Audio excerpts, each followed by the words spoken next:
এটা ভিডিও না, এটা ভিডিও না, এটা ভলিউম ভলিউমটা কোথায় আছে?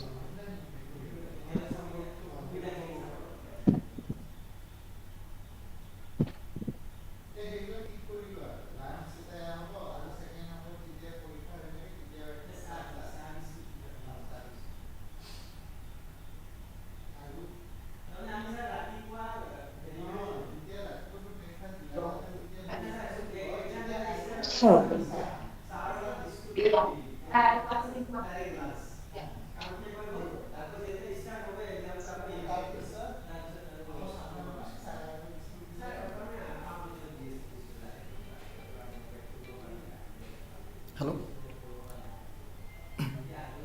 मैं लॉगिन हूँ, मैं हूँ।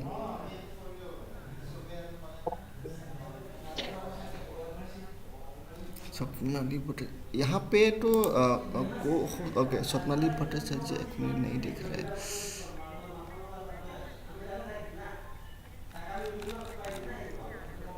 नहीं, यहाँ पे क्या है, ये एकदम मीटिंग करके कर दिया। ओके, नॉर्मल मीटिंग, इवेंट करके नहीं किया कि किसी को होस्ट हुई है।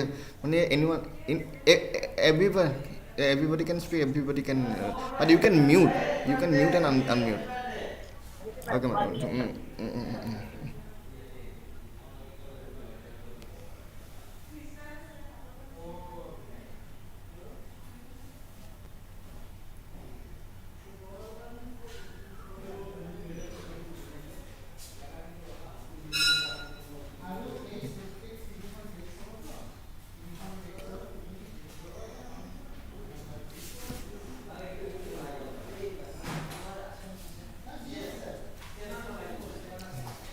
Morning. बहुत दिक्कत है हाँ? इंटरव्यू क्लास पर। माथा पे हेलो हेलो हेलो सर। हाँ आज भी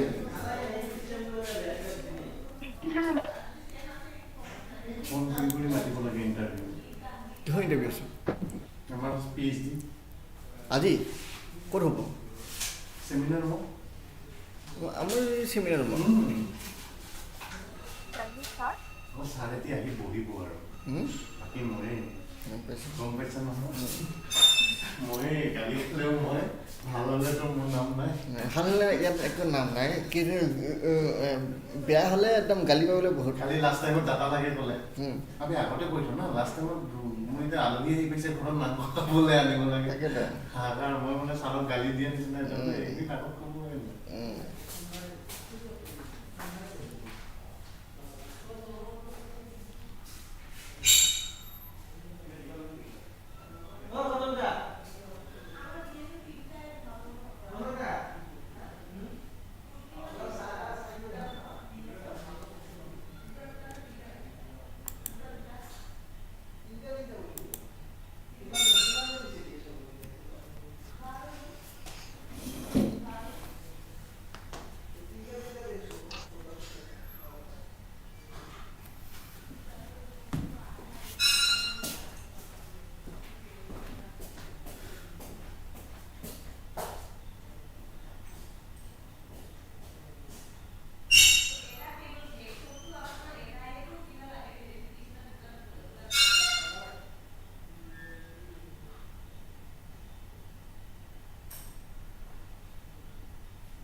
Is anybody there from IIT Guwahati? Shall we start?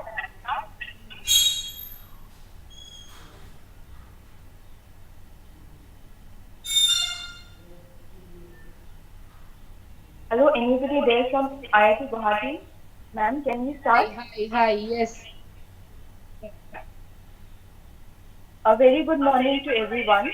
We have gathered here today to celebrate Azadi Ka Amrit Mahotsav, and as a part of the celebration, we are conducting this seminar on the functions of National Statistical Office and its contributions to independent India.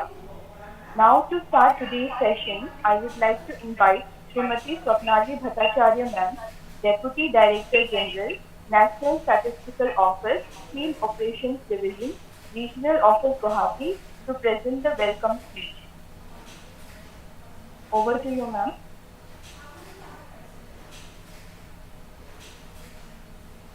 Thank you, Faisali. Am I audible? Hello? Yes, yes, we can hear you. Okay. Uh, so good Good morning, morning, everyone. everyone.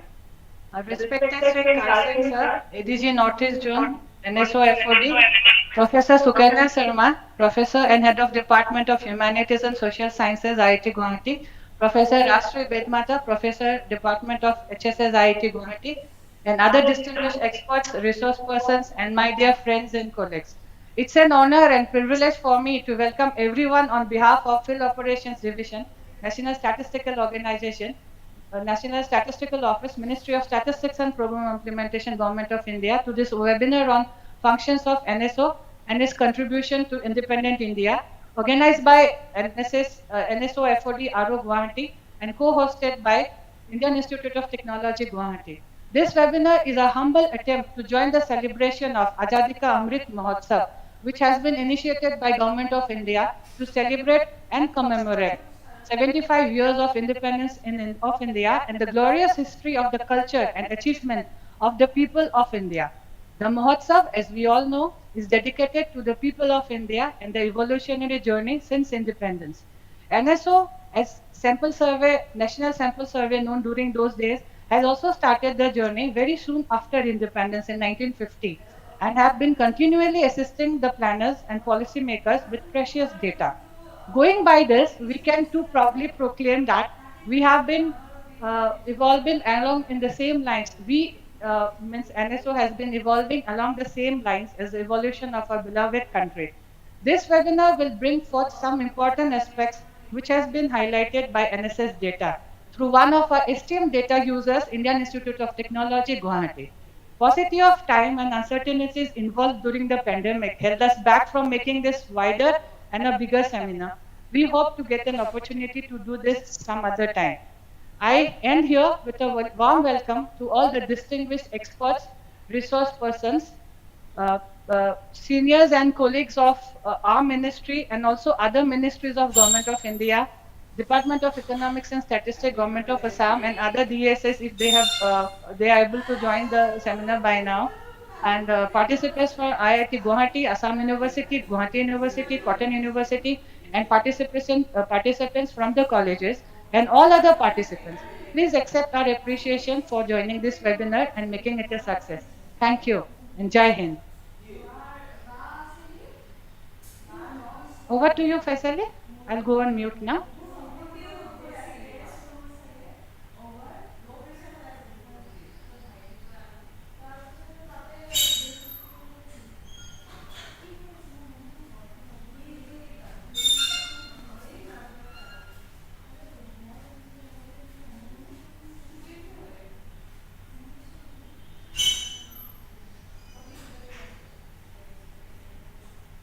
Faisali out there? If you have problem connecting, you can come to my room, Faisali.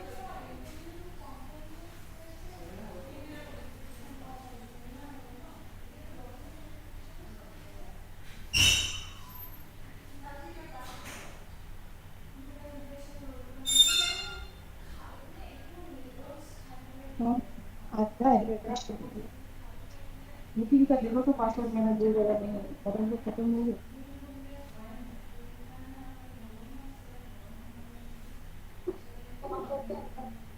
नहीं हो रहा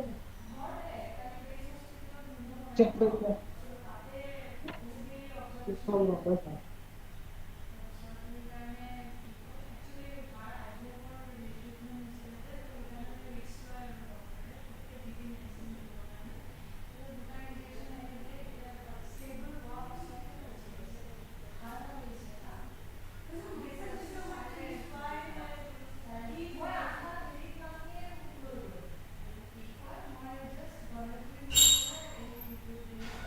We also have with us today Shri Kal Singh Sir, Additional Director, National Statistical Office, Field Operations Divisions, Northeast Zone. And I would like to request him to deliver the inaugural address. on the role and significance of public cooperation in data collection. Good morning, everyone. Am I audible? Yes, sir. Yes, sir. Thank you. Good morning. Good morning. At the very outset, I thanks to the team of Guwahati for this wonderful initiative to organize this webinar.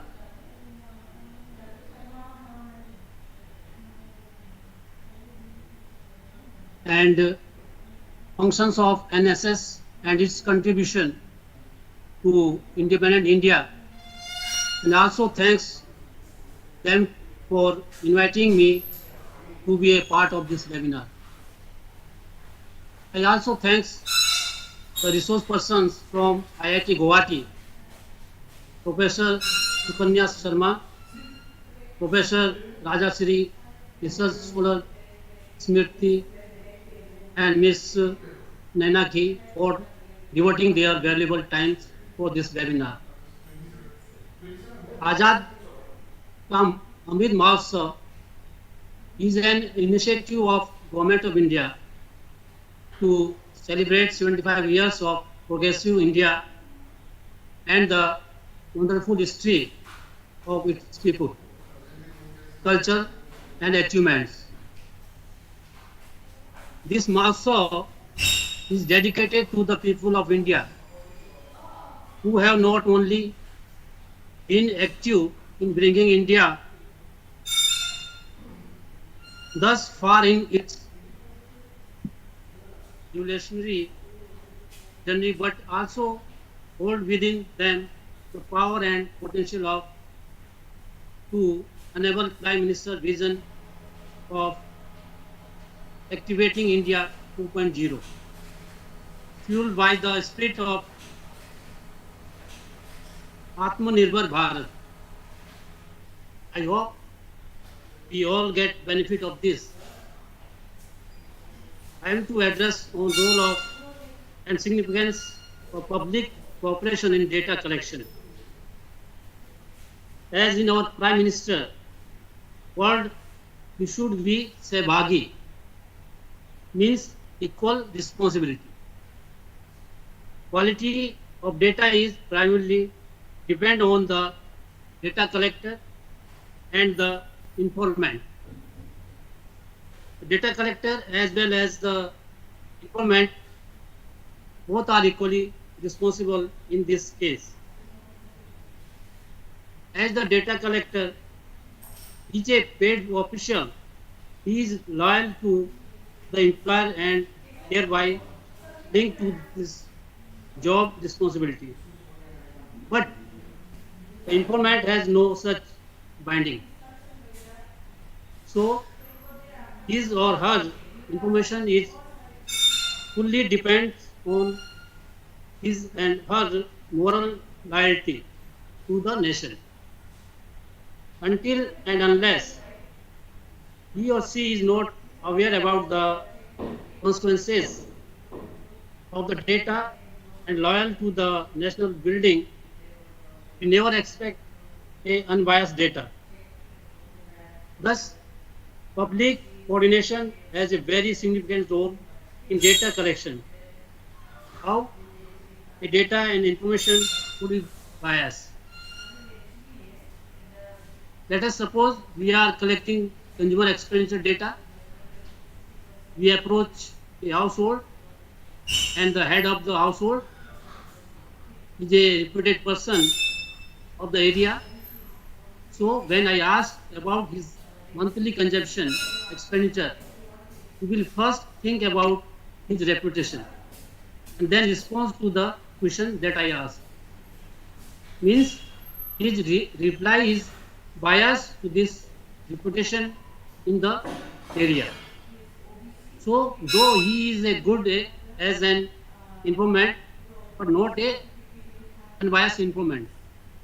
Therefore, as the data collector, my role is also to have a unbiased information from the field and public cooperation, and not limited to the cooperation to private information to the government agency for data collection, but also means to provide a unbiased information.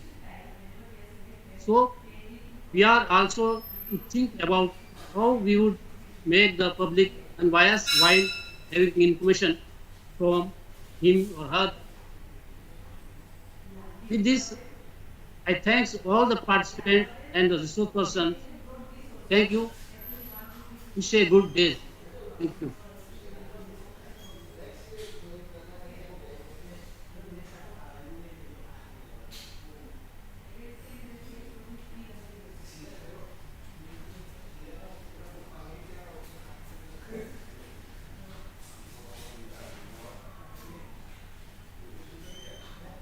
Thank you, sir, for highlighting the toil and sweat we face every day. And sorry for introducing sir. Sir is the additional director general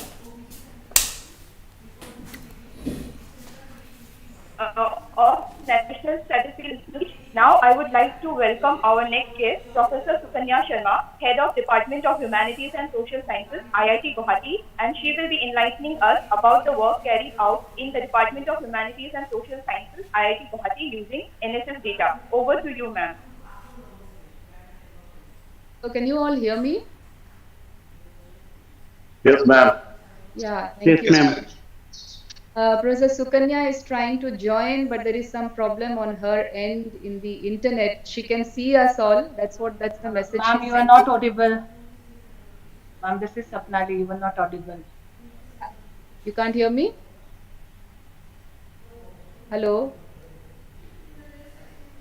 Professor Sharma, you are not audible. No, this is Rajshri speaking.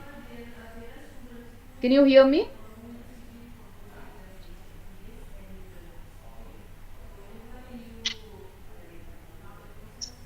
Hello? Yes, ma'am, can hear you. I can hear you, ma'am. You can hear me, right? Yes, ma'am, we can hear you. Yes, we Thank can you, hear thank you. I think there is some terrible We can problem hear on you, ma'am. internet today. That happens, that happens. Anyways, we can hear you now, ma'am. Good morning. Okay, okay. Good morning. So I am actually speaking on behalf of Professor Sukanya now because she's been trying very hard to join in. She has joined in, but there is no audio. I don't know what is the problem. So she has just sent me her message and she wants me to read out her message to this August gathering. So Swapnali, if you'll allow me, I would really like to read out her message and I hope in between sometime she can join in and we can actually get to hear her. Is that okay? It's absolutely fine, ma'am. Kindly introduce yourself also. Yeah. So my name is Professor Rajshri, and I am joining in as a resource person. Currently, since Professor Sukanya Sharma, she is the head of the Department of Humanities and Social Sciences. I really hope this gathering can get to see her, but because of internet issues, we are not being able to bring her in. She is present and she is watching us all, but she is not able to communicate with us. And she has also sent me her message, which I would like to read out. And I really hope she can join in between. So, We Swapnali, hope you, I'll ma'am. just Please carry on. Please carry on. I don't know you by face, sorry, so I didn't recognize you are Professor Bedmaster. We yeah, are that's just talking okay. over phone all that time. Kindly carry on, ma'am. I'll go Yeah. on mute. I'll go on mute. Yeah. So I'll just read out Professor Sukanya's message.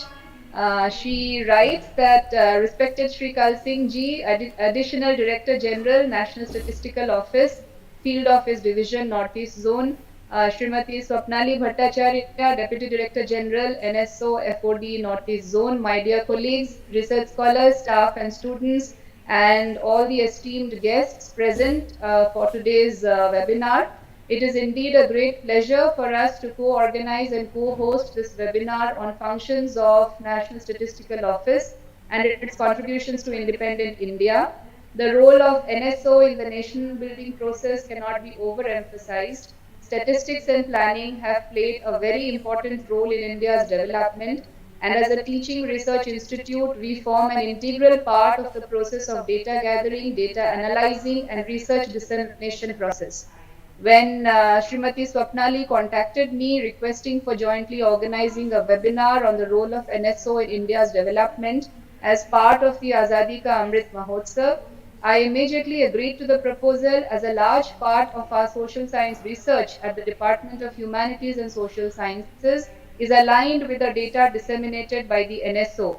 Let me take this opportunity to introduce our department and the research work we have been undertaking. We are a multidisciplinary department offering teaching and research in 11 disciplines, including economics, English, linguistics, philosophy, sociology, history, archaeology, political science, geography, and development studies. Our department promotes interdisciplinary work in humanities and social sciences, offering projects, supervision, and fellowships aimed to attract students and researchers from diverse academic and cultural backgrounds. We teach BTech courses at the undergraduate level. The department also offers two postgraduate programs, the MA program in Development Studies and the MA program in Liberal Arts. We also offer PhD programs in all of the disciplines highlighted. Sponsored research projects and consultancies are an important part of our work at the department. I am happy to share that our department actively collaborates with the Directorate of Economics and Statistics and has been heading two projects as part of the Statistical Strengthening Systems MOU with the Ministry of Statistics and Program Implementation. They are a survey of morbidity and mortality among the tea garden workers of Assam and a survey on nutritional status in the aspirational districts of Assam. We are at the completion stage and will be submitting reports to the DES and the ministry very soon. I am informed that many of our research scholars in the economics discipline have earlier and are currently undertaking research using the data from the CSO and the NSSO, and interactions such as these can only help our research grow. I welcome all of you to this webinar and welcome the NSO Field Office Division and all of the esteemed guests present here to also visit our department at IIT Guwahati and give us the opportunity of interacting further with our faculty and research scholars. I end the message from Professor Sukanya Sharma here. Swapnali? So, thank you so much, ma'am. Thanks a lot. Especially, I think we can go ahead with the program. We will be missing ma'am. If she joins in between, we would like Yes, yes. I have also missed her personally. Yeah. Thank you so much. Over to you. Thank you so much, ma'am, for conveying Professor Sukanya Sharma's message to us. Now I will invite our next speaker, Professor Rajshri Bedmata, Department of Humanities and Social Sciences, IIT Guwahati, and her topic is From Counting Famine Deaths to Assessing Food Adequacy Status, the role of NSSO in shaping the growth and expansion of statistical practice in India. Over to you, ma'am. Yeah, I'll just be sharing my screen now.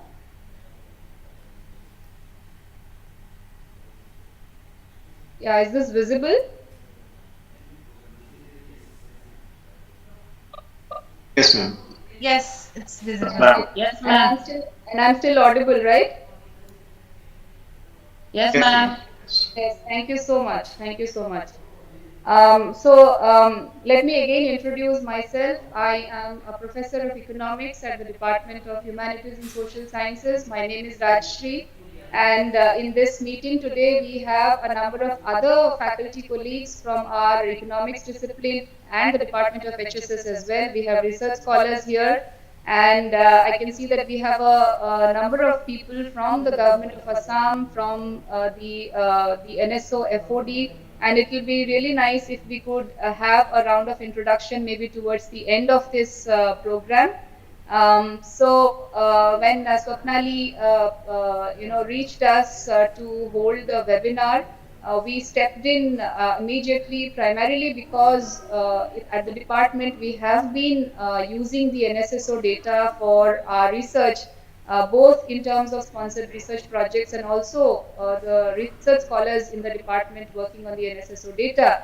And we thought that we could chip in and have an interaction with the NOC FOD, the regional office, which will also open the doors of communication between our department and all the other researchers who are working within Assam on the NSSO data. So I really hope and wish that our program is a success.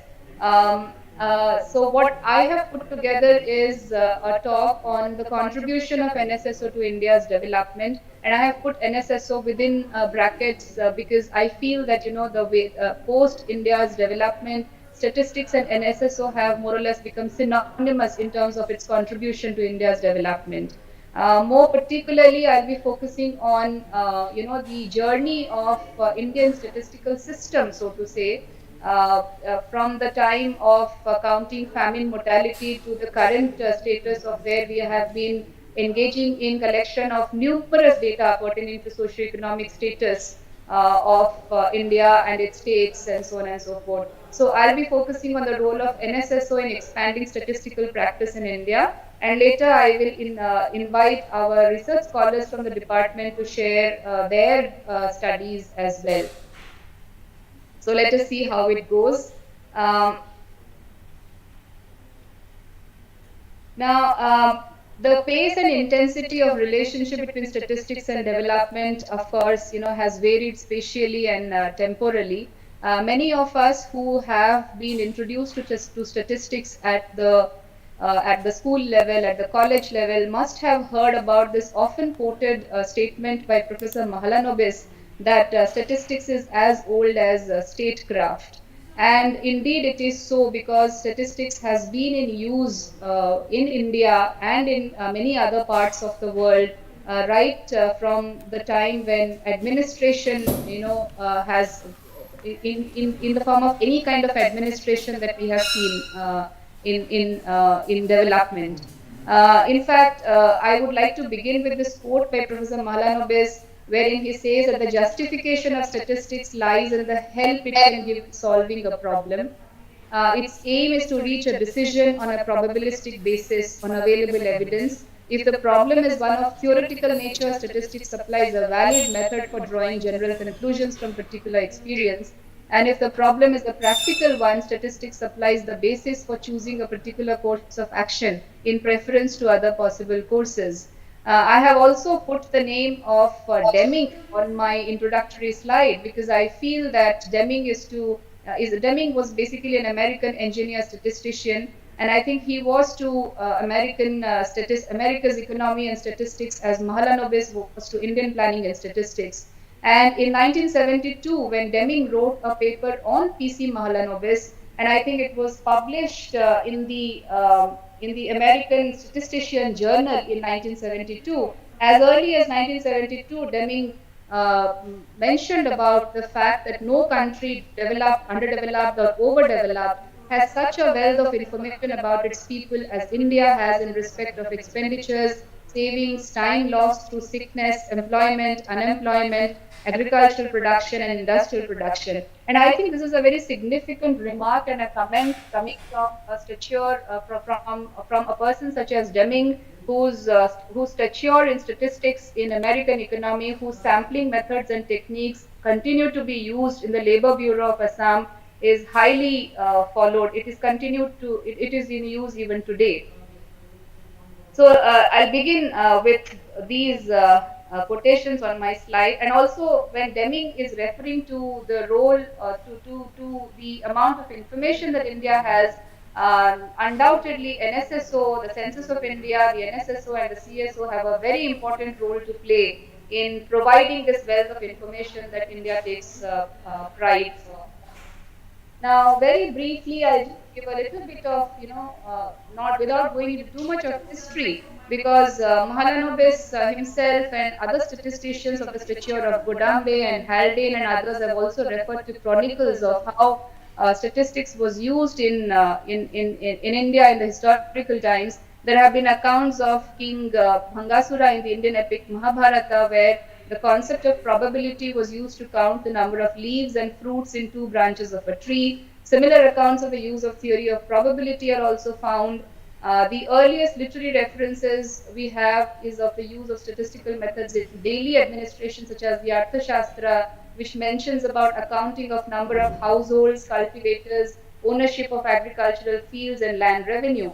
There are excellent references to masterpieces during the Mughal period as well, where the Aini Akbari, which contained details regarding government departments, crop yields, and land classification during the reign of Akbar, Dasturul Amals or revenue guides maintained during the period of Akbar and Shah Jahan.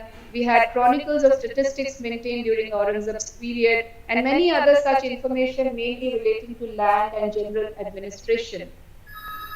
Now, one of the important contributions to counting of population was made, of course, by the East India Company, but which was guided purely by commercial interests.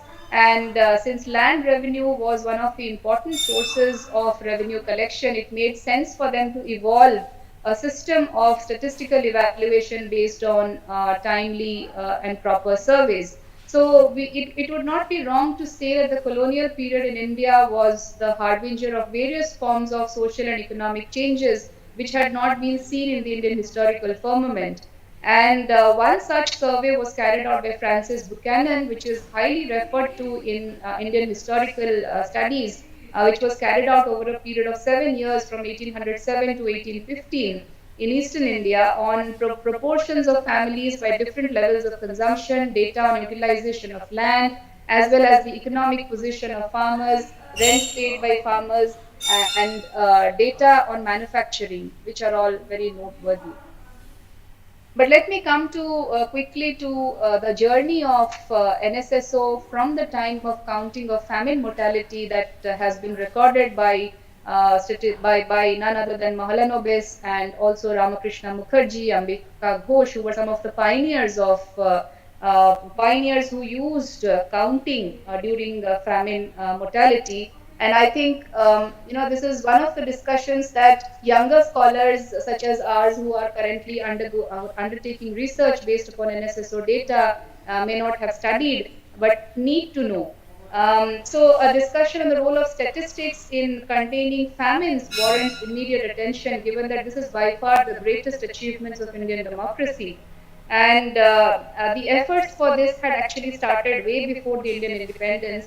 And as I have just discussed, one of the first effects of East India Company's increasing commercial interest in Indian provinces was the commercial interest basically fueled the need for churning up statistics pertaining to the Indian population.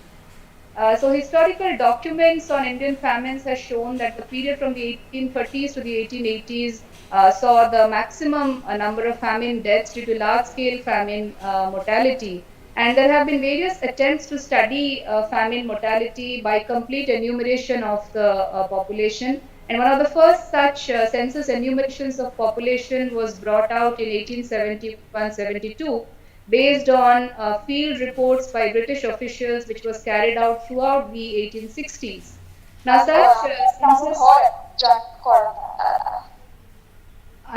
such census enumeration of population accompanied with timely conduct of field surveys gave invaluable information on the plight of the famine-struck population. The field reports of various British officials and the census report on population of British India formed the basis for discussions on framing relief measures and economic policies regarding provision of employment opportunities through public works programs. Many of the younger scholars probably would not know that the first draft famine code, from which famine relief codes and various kinds of drought relief codes were also formed in independent India in the 1970s and the 1980s. In fact, we draw heavily from the famine relief codes even today. Was actually framed somewhere based upon the Famine Commission report of 1880. And this is something which paved the way for how statistics can be used for development and data collection in the context of nutrition and health and so on and so forth in independent India. So, based on statistical reports of counting famine mortality, famine relief codes came into being in the 1890s, but I'm sure the economists in this group might have also studied about, sense entitlement approach, the Nobel-winning work of Professor Amartya Sen, and a lot of it is based upon the theorization surrounding why famines took place in our country, and there is a whole lot of literature surrounding this. But what I would like to draw the attention of this gathering is to the role that statistics played in counting mortality, and based upon the counting of mortality or the deaths that happened due to famine, also a theorization regarding who were the worst sufferers of famines. And this is something which is the contribution of statistics to famine studies in India, which was later on carried forward for devising various kinds of methodologies for nutrition studies, for food adequacy studies, and so on. So the famine relief codes actually helped in containing famine mortality until it raised its ugly head again with the Bengal famine of 1943. And this is where we see a huge role played by the Indian Statistical Institute and the then Statistical Laboratory, which was functioning out of the Presidency College in Calcutta, and the role of Professor P.C. Mahalanobis, and all of these culminating in the formation of the National Sample Survey Organization in 1950. So, in the aftermath of Bengal famine, a large-scale sample survey was carried out on the after effects of famine under the auspices of the Indian Statistical Institute.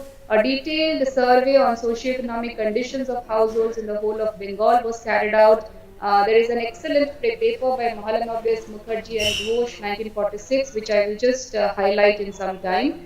So this paper noted that economic inequality that existed before the periods of famine seemed to have accentuated during the famines. And this is a strain of argument which was built upon by Sen and others in the post 1940s period, where it was seen that the entire debate surrounding food availability decline and food accessibility decline, and this is where this socioeconomic conditions survey carried out by Mahalanobis and others played a very important role in coming up with a theorization that the assetless and the poor people were the ones who suffered mostly out of famines, and that went on to decry the importance that was being paid to famines as a naturally occurring phenomenon.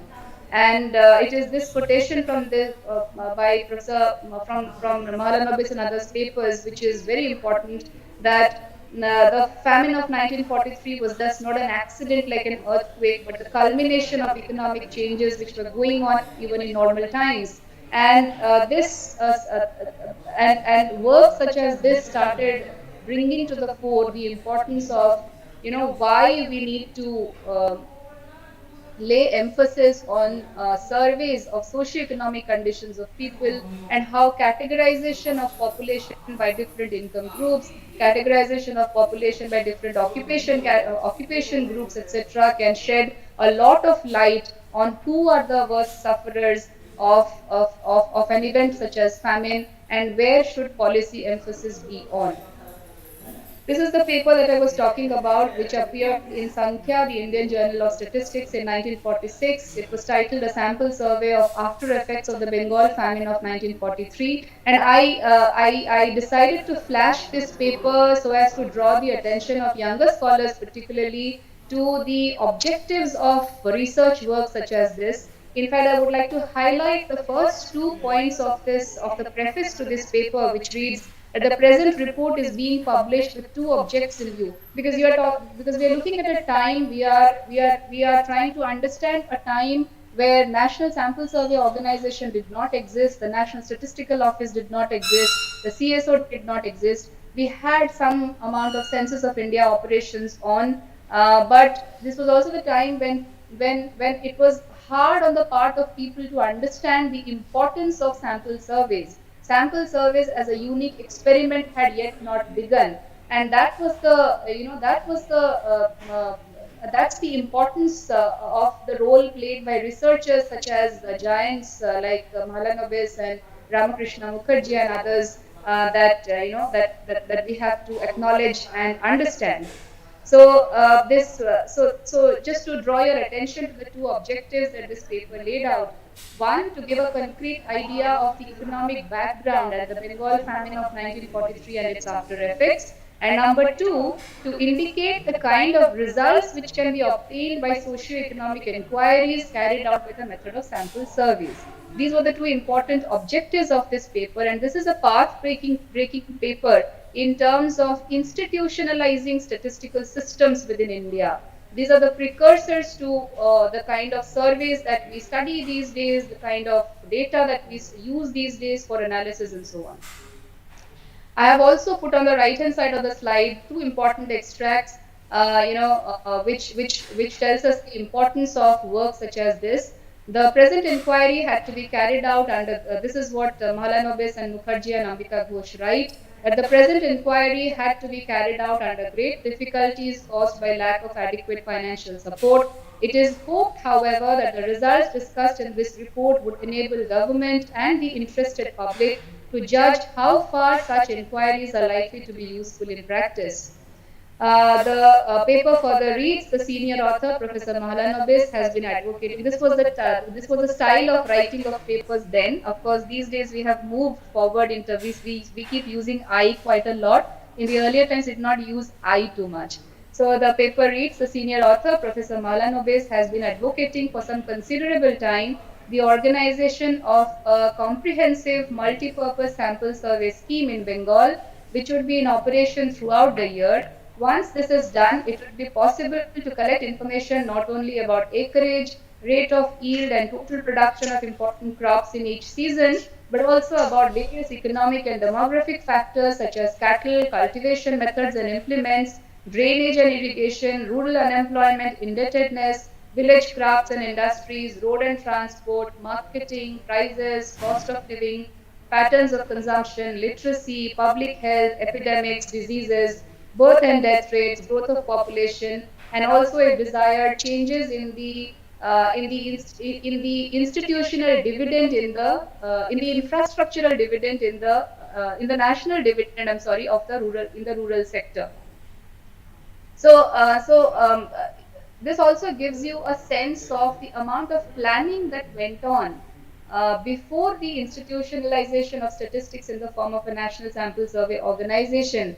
The Ministry of Statistics and Program Implementation came much later, but the institutionalization of statistics as a knowledge for being implemented in collection of data as varied and as huge as such, the planning for this had started much before India's independence.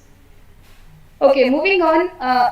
So introduction of sample surveys was indeed a unique experiment, I would say, because the earlier statistical practice was that of complete enumeration, which is why the census of India had begun right from 1871, 1881. We have very long period of data based upon the census data. So there was a practice of complete enumeration, but of course, complete enumeration, as all of us know, was heavily demanding in terms of time and resources and so on.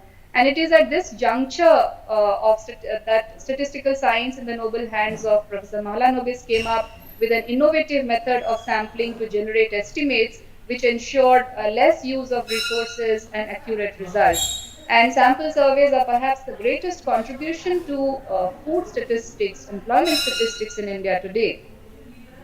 One of the first experimentations in sample surveys was done for assessing area and yield of jute crops in Bengal in 1935, which was first of its kind in the world, never before carried out in any part of the world. And although Professor Mahalanobis was positive about sampling methods, he could not make the government officials in Bengal then see the efficacy of sample surveys. The major contention was with regard to the long established mode of survey through plot-to-plot enumeration, which was thought rendered better results than sample surveys. But the Bengal famine of 1943, during the Bengal famine of 1943, a sample survey of rice crop was started and compared with the results of plot-to-plot enumeration simultaneously carried out by the government department in Bengal. And the sample survey bore accurate results at costs less than 1/10 of that of plot-to-plot enumeration. And this was one of the major breakthroughs with regard to introducing sampling as a unique experiment and and institutionalizing, paving the way for institutionalization of sampling statistics or sampling surveys, sample surveys in development. So gradually, statistical systems throughout the world, based upon such modest attempts, the entire world came to embrace sample surveys with grace. Experiments in jute and rice were thus the precursors to the later nationwide sample surveys, inquiring into socio-economic conditions of people. So such were the beginnings of active involvement of statistics in the process of nation building in India. Now, a short note about descriptive statistics. Younger scholars today, when we have moved towards, sophisticated econometric tools, we have moved towards big data, big analytics. The younger scholars do not feel, attracted towards working on official statistics.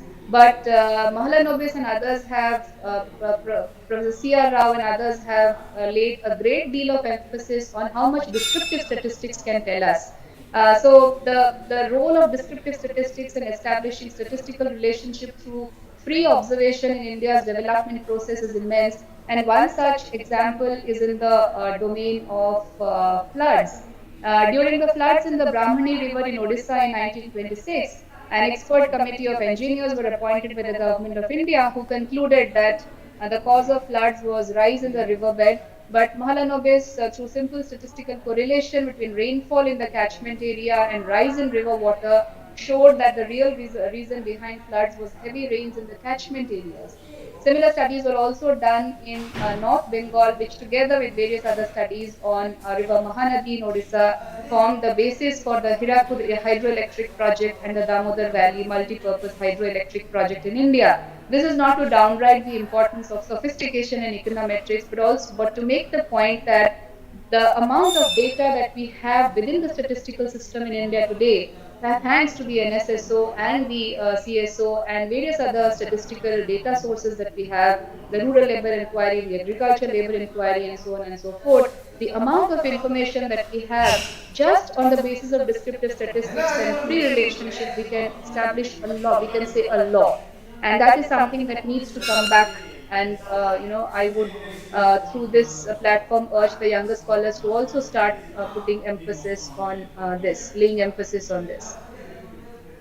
The post-independence story, of course, has been a period of expansion of statistical practice in India, and the role of again Mahalanobis's second plan model, the Indian Statistical Institute, and the role of NSSO cannot be overstated. Because this is the period of growth of institutions in India, and all of these institutions had and continue to have a major contribution to planning in India.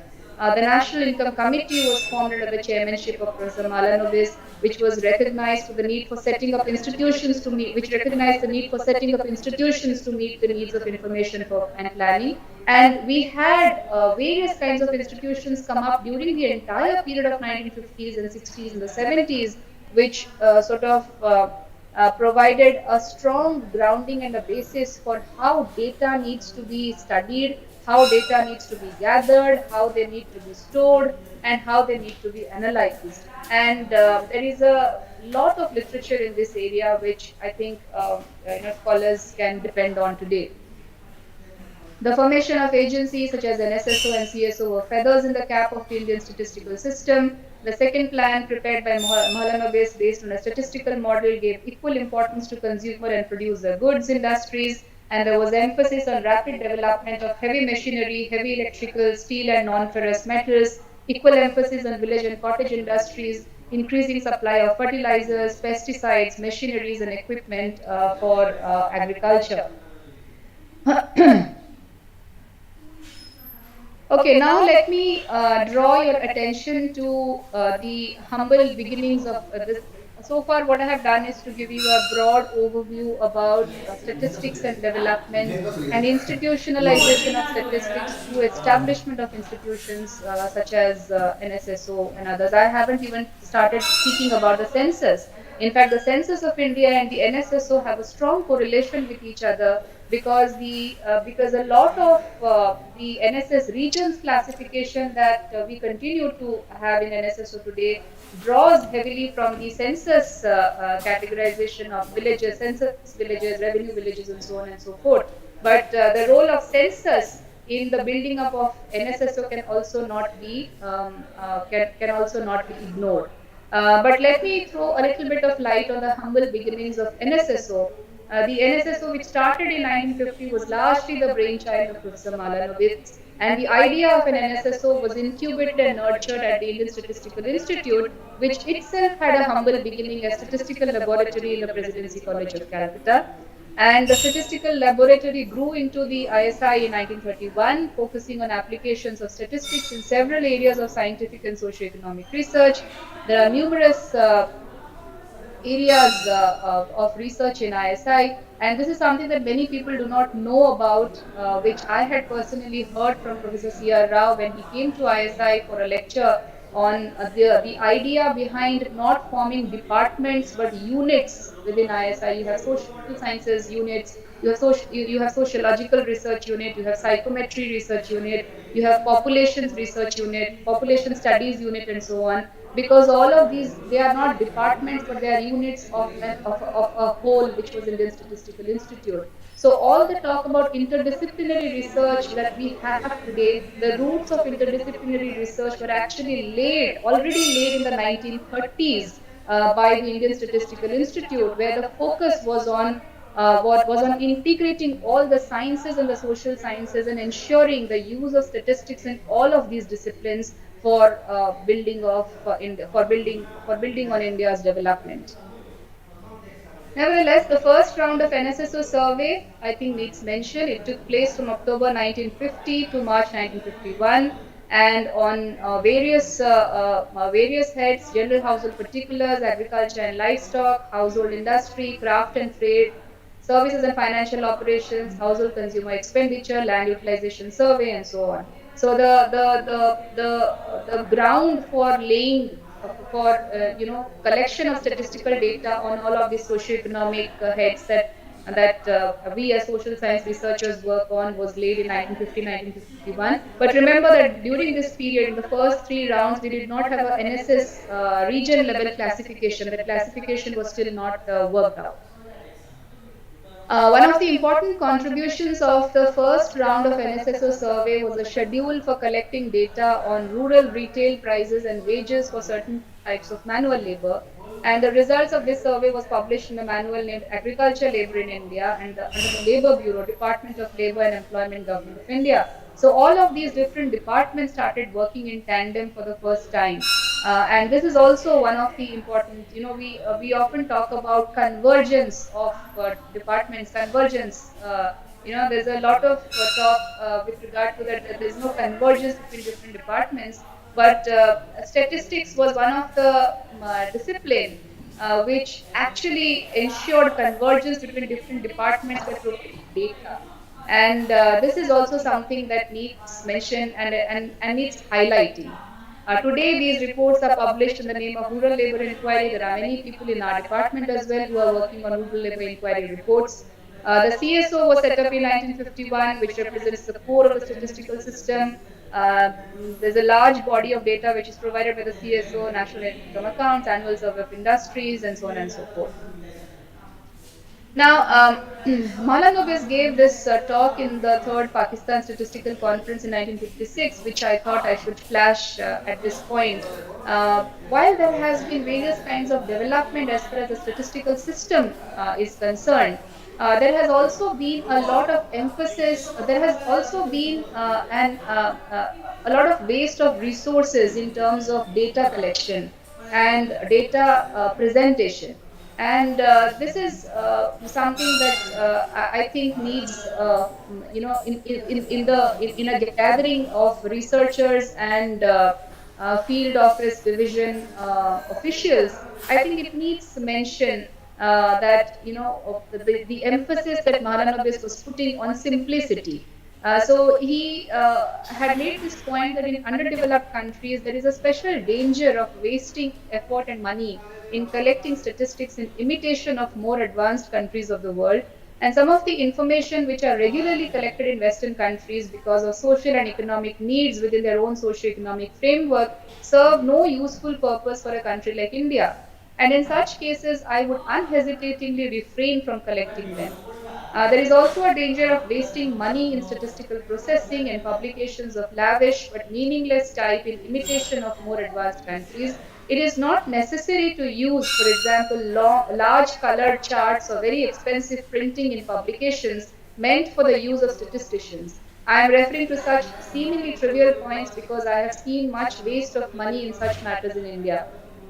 And I flashed this quote from Professor Malanobis because When I was a student at ISI, when we were working on NSSO data, among the research scholars, I remember talking about why are these NSSO reports so boring? Why do they look so boring? Why can't they bring in some pictures?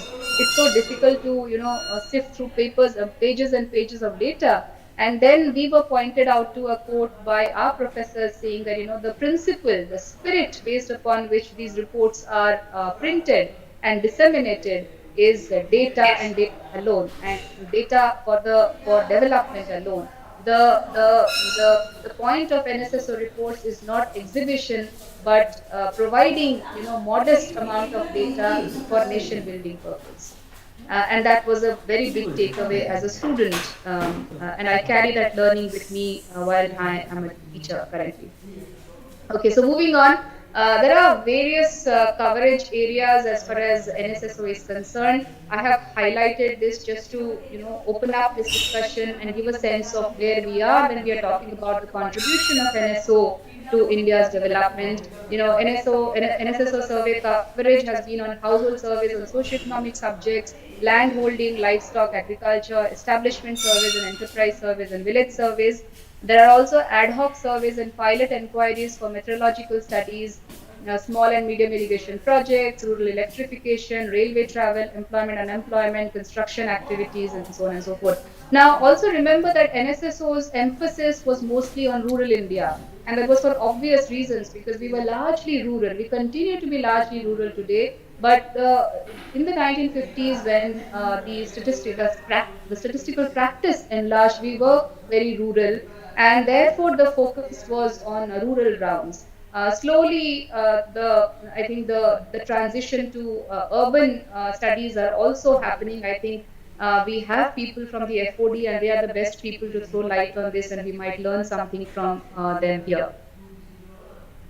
Okay, so a little bit I speak about the NSS regions. And this is something that we as researchers also speak a lot about, because there are various levels of disaggregation at which data is available within India. You know that census data can be broken down to up the household level, the districts, the blocks, the blocks and the household level. The NSSO sampling is mostly representative at the region level.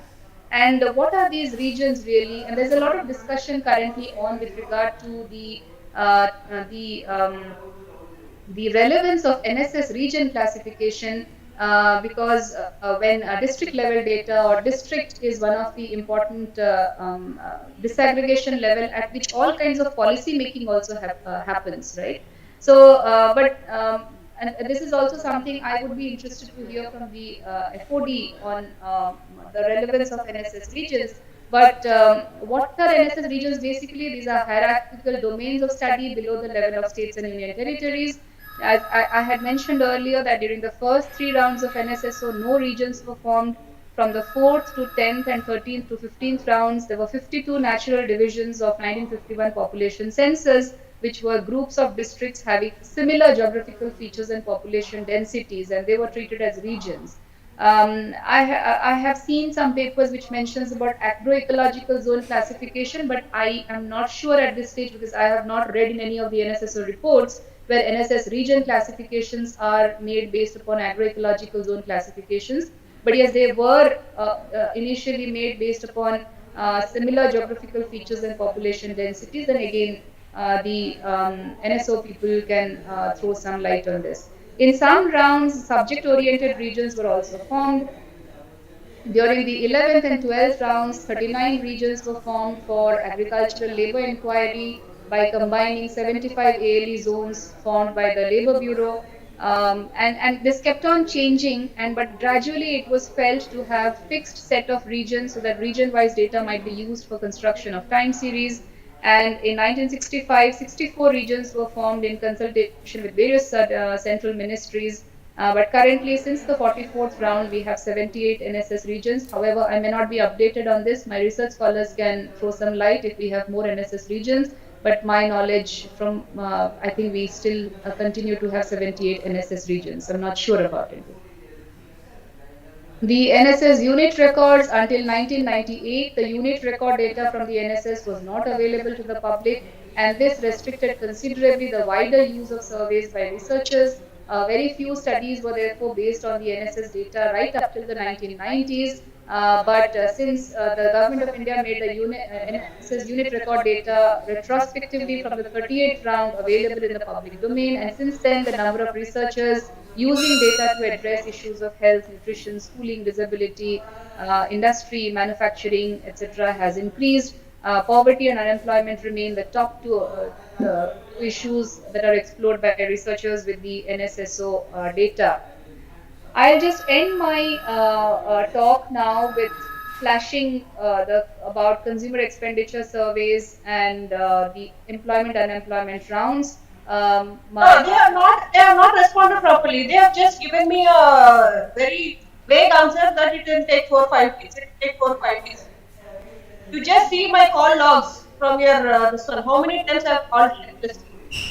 How many times I have messaged? I have sent emails. I have called. I have raised request on Are the you there? dashboard.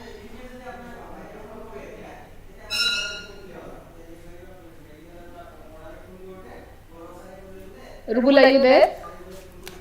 Could you mute the other participants? I'm sorry about this disturbance. Yeah, but Okay, some madam. disturbance is there, ma'am. I've been also texted by my friend. Yeah. I don't know this is If you coming mute from where. everyone else when somebody is talking. Yeah, please mute Audio yourself, benefit everyone. होगा. Yes. We may also be muted, not a problem. Yeah. Please mute yourself. I'm not sure about where is this coming from though. Uh, Rubul, just ensure that you're muting everyone except me, of course. Okay, madam. Yeah. Okay, so I'll just end my talk now with flashing of the consumer expenditure surveys and the employment and unemployment runs. There is a lot of discussion already on public domain regarding non-availability of data since 2011-12. So I will not enter into that because there are reasons behind them. But just for the benefit of the younger scholars, that of course we know that there are thick rounds and there are the thin rounds, there are large sample surveys and small sample surveys, and the quinquennial round surveys are the ones that we look forward to because a lot of information and lot of crucial statistics are based upon the quinquennial rounds. The consumer expenditure survey began in the 1970s, which heralded a new sort of era as far as poverty estimations are concerned. And this is something that I often ask in the classrooms also. What is the poverty ratio in India? And we have differing answers because there are different kinds of answers. The research students who are not, or people who are not introduced to the statistical practice in India would definitely not know as to how poverty estimations take place in India. So there are different kinds of estimations doing the round, but in this gathering, all of us know that the poverty estimations in India are based upon the quinquennial surveys.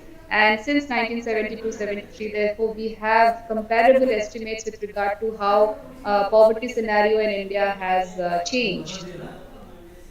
The latest round available is for 11-12. Survey of 17-18 was carried out, but the results have been withheld due to data quality refinement issues. And hopefully, we will be seeing more consumer expenditure surveys in future. Now, the significance of consumer expenditure rounds, the NSS, generate estimates of MPCE and distribution of households and persons over MPCE classes.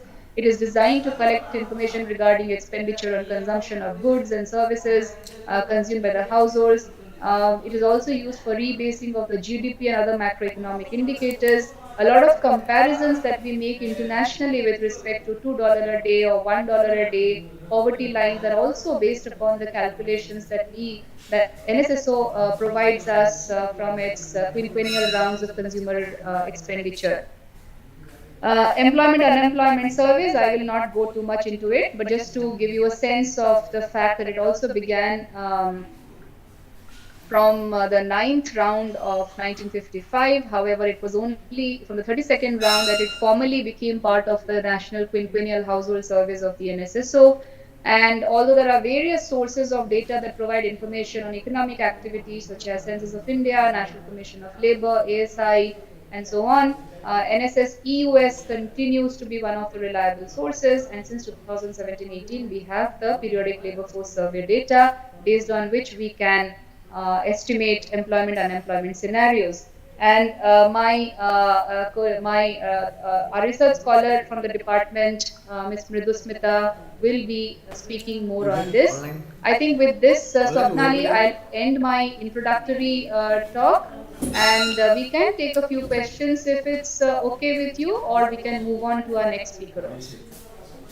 These are a few references which I think is useful for researchers who are there in the forum now here, and we can always share it later. There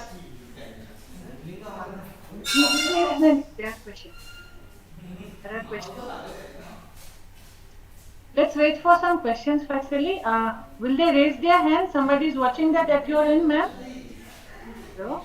Yeah, we can. If anybody has a question, can you raise your hand? Or we can take questions in the inbox later, ma'am. Yeah, no problem with that. No problem with that. We can do that also. Yeah. Swapnali, before you bring in Faizali, Kashmiri, are you there in the group? Hi, ma'am. Am I audible? Yeah. I can hear Yeah, you. I'm there. Okay. Yeah. So, Swapnali, we have our research scholar Kashmiri. She is a research scholar of economics in our department, and although she doesn't appear on the program schedule, she has a 5 minutes presentation where we can get to know about the work that she is doing in our department based upon the NSSO data. So, if you That will allow, be we can. fantastic. Of course, we'll allow. That's fantastic. Doesn't matter. What's the name again, ma'am? Kashmiri.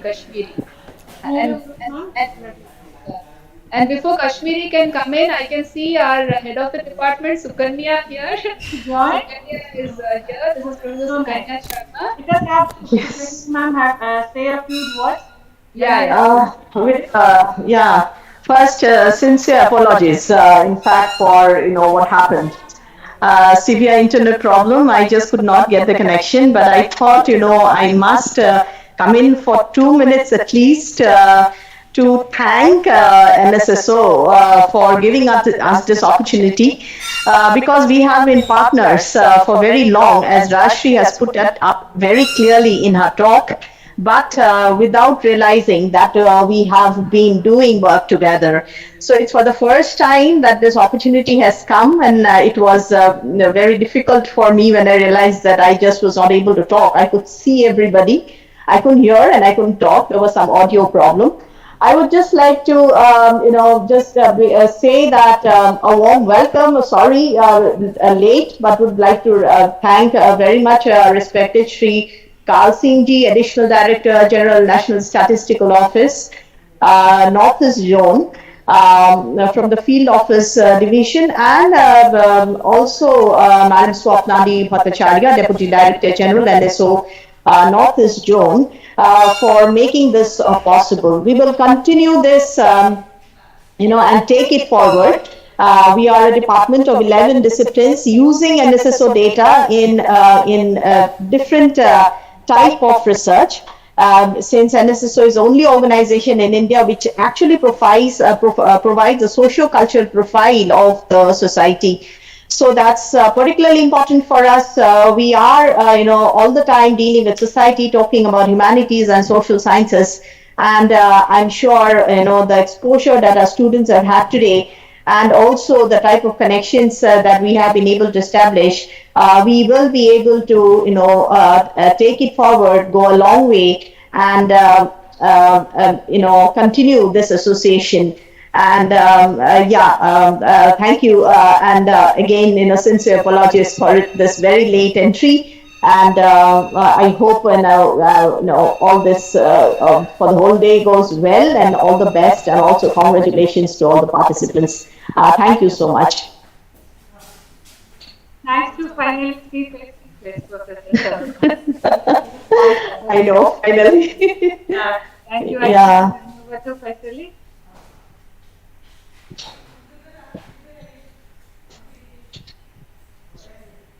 Kashmiri can come in now, I think, Rashri. Okay, so I think Faizili will introduce. Okay. Faizili or Kashmiri can introduce us. That's fine too. Yeah, she's a research scholar.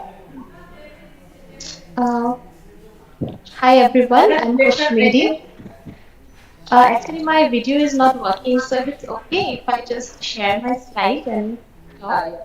Yeah. You Yes, can yes, very mute much. yourself and start. Okay, let me share first. Then,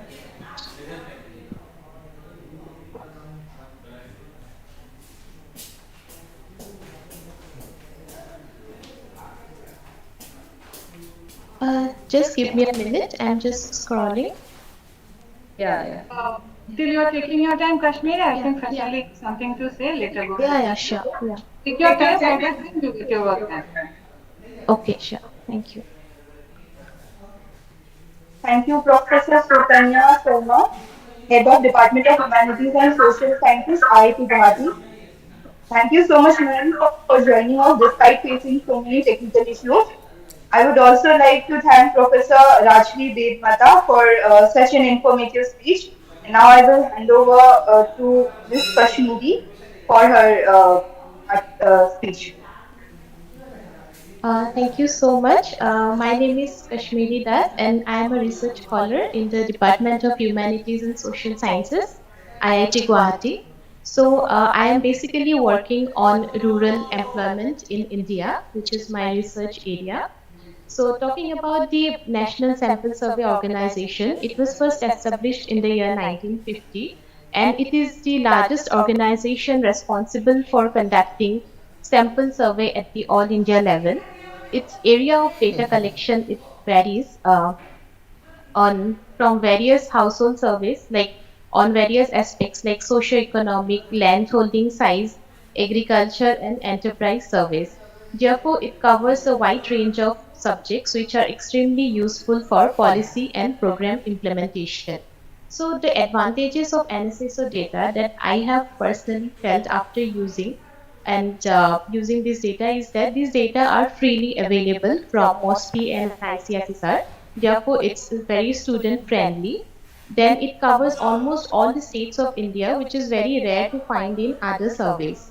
And therefore, it is a large sample size, and it also helps to conduct analysis at the individual and household level. So I am basically focusing on the NSSO that collects survey on employment and unemployment situation in India. So the first round of employment and unemployment was collected in the year from October 1972 to September 1973.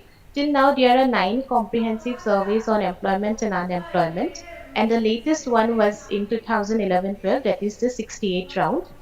So it is the primary source of various dimensions of labor force that which we can analyze at the state, national, and at the household levels. So the focus that I have placed on my research area is on the various aspects of the labor force, which varies across states, districts, regions, age, education level, gender, and others.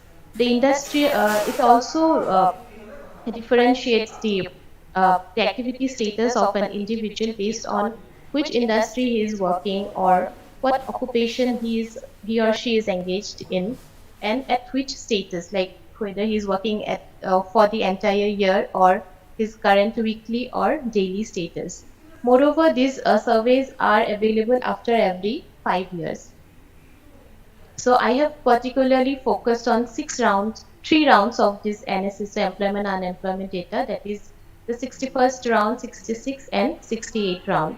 So the levels of analysis is the individual level, and I have focused on the household socio-economic characteristics like land, caste, religion, all these aspects, and the demographic particulars of the workers like age, gender, or his or her educational qualification, vocational training, and the usual principal and subsidiary activity status of the rural workers. So, by using this dataset, I will show some of the descriptive statistics that I have found for rural India. So, I have classified the industries in which these workers are engaged in into primary, secondary, and tertiary sectors. that includes agriculture and allied activities, mining and quarrying, electricity, gas and water supply, manufacturing, construction, trade transport services, and other activities. So, looking at the sample size, it can be seen that total household sample size is 79,000 during 305 during the 61st round, while the individual samples range from nearly 4 lakh between 3 to 4 lakhs. If we look at the distribution of rural males and females, no. If we look at the rural males and females, then we see that there is almost equal distribution of them in rural India. So this table shows the trend in the share of percentage share of male and female workers uh, during 2004, 5, 9, 10, and 11, 12. So from here we can see that there is a very steep fall in male participation in agriculture, whereas females are still majority of females are still there in agriculture sector. In non-agriculture subsectors, we see that females have a high share in manufacturing, whereas males have a higher share in construction and trade services. If we look at the educational qualification of rural male and female workers, then it is seen that most of the males are middle and secondary educated, followed by below primary and primary level educated. Whereas in case of females, we see that majority, nearly 50% of them are belong to the illiterate category. The next slide is on the distribution of land ownership of these rural farm and non-farm households. We see that most of these farm households have 61 to 61% of the farm households are belong to marginal land holding. Sorry to interrupt here, Kashmiri, your Yeah. slides are not changing. Kashmiri, Okay. Okay. your Okay. Let screen me. has frozen, I think. Okay. Is it visible now? Uh, no, actually, no. Is it, okay. Which slide you are seeing? It's not viewing at all on my end, at least. Okay. I think Can there you is no stop network. In our end, we can view it, but it is, Yeah, can you yeah, I stop think, share? Can you stop Okay. share and Even, start again? Yeah. even different rounds of NSS UES used for employment and unemployment. Okay. That's So one I have slide. stopped sharing. I think now it's not visible Stop now. sharing and then start again. It's still there. Okay. Okay. More Okay. than Let me actually. try once. yeah, it's still there and data set used for my analysis. That is the slide. Okay.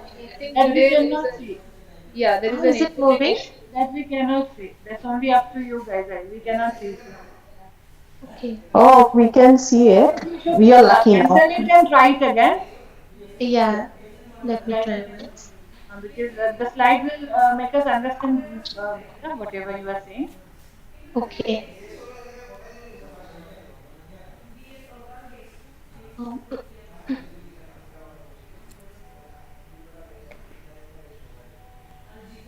okay. Let me just start sharing once. Once again.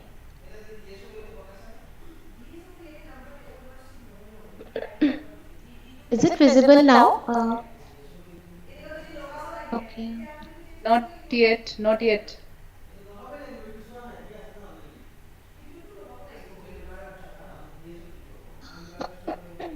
I have. Okay, so what I suggest is Kashmiri, Yeah.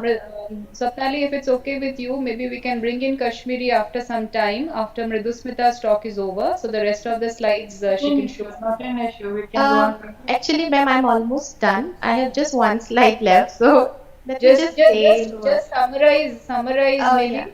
Yeah. Yeah. Okay. Okay. So based on all this data, I have looked into the various demographic and socioeconomic factors that plays an important role in determining rural employment. And some of the factors that I have taken includes age, gender, education, land holding size, household size, caste, religion, among other variables. So for future work also, I will need these NSSO unit level data and I am thinking of working on wages that are available. So these are the things that I have done, and in future I am going to work on wages. So thank you so much. Okay. We can bring in Madhusmita now. May I ask something Yeah, at yeah, this please. moment? Yeah. Actually, from NSO, I'm Dr. Vandana Sen from Eastern Zone, Kolkata. Ma'am, kindly restart your video, Vandana ma'am. Vandana ma'am, kindly restart your video video. नहीं हो रहा है video का कुछ problem हो रहा है I will try कोई लेटर बात नहीं, ओके आप ऐसे ही बताइए. Acha, actually, what it's a very extraordinary and very good work done by Sapnali in collection with IIT Guwahati. We are really uh, beneficial for this all these things. And just one simple thing I would like to touch upon that if you people who are using NSS data kindly let us know what are the problems you are finding in the students who are using. And if they want something more within this data, then from the next round onwards, we can think of including that. That correspondence between us will help both of us. We would also understand that what exactly they are trying to do and what is the problem they're facing, like that. I mean, this is not something on your paper, but it's just a concluding kind of, for our benefit and your benefit too. Thank you very much. Thank you, Dr. Bandana. That will be indeed very helpful. And I'm sure this forum, this webinar that Sapnali has very nicely put together will give us that opportunity to interact further, because these interactions hardly happen. Thank you. Thank you.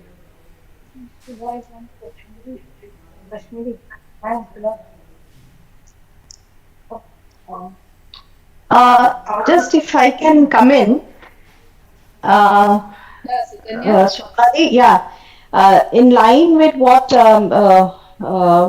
was said just now, I would like to request it is if it is possible for your organization to share with us a profile in which we know, like if we go for, like say when Kashmiri is looking for wages, which section or which individual in a particular, some official who will be, what happens is that we get lost in that office. Like that is an issue which I personally have faced, and when I send my students also, like it takes time to scan through everything and then sort out yours. So maybe some thing which can be just between two of us on an experimental basis on between with us, IIT, our department, HSS, and your department. Let us see if it is possible I to do understood so. what exactly you said, ma'am. What we will do is, this is not directly in the hands of RO Guwahati. So we do have a mandate on all this. I will guide you to the proper person in this regard. You may have to do a bit of official communication, but that is no brainer. We will be getting it done. So whatever you want to know, I'll be guiding you to the correct person on this matter. So we may know Okay. many Thank things, but officially certain things, some people are only mandated to share, ma'am. That's why I understand why you said that you get lost in the offices. you. Yeah. We will Yeah. do that. We will do that. This taken notice, Okay. and when we meet and we discuss this further, we'll take care of it. Okay. And in NSSO Guwahati office, besides you, can we have a sort of somebody, at least, for some time, again, experimentally we can try, who can be our contact? Our Yes, we students can will go. for you.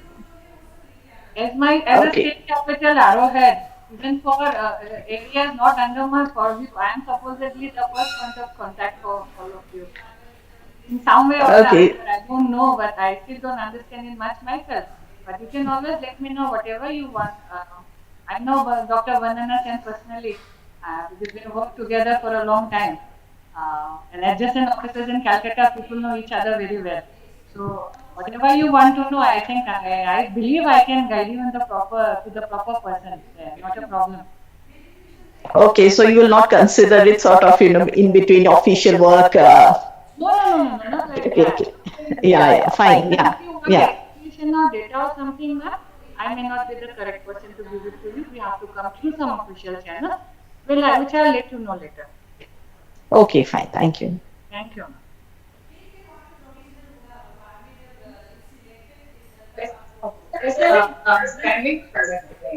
Our next speaker is Ms. Nardisnika Develoy, Research Scholar, Department of Humanities and Social Sciences, IIT Guwahati.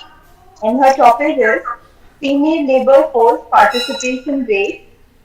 Let's pay special attention to Northeast India. Over to you.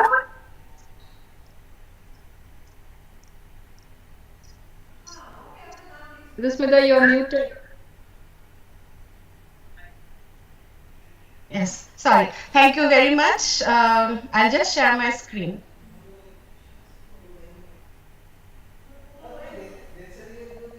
Can you hear me now? Yes, yes, yes. Okay. You are audible. Very much audible. I'll just share my screen.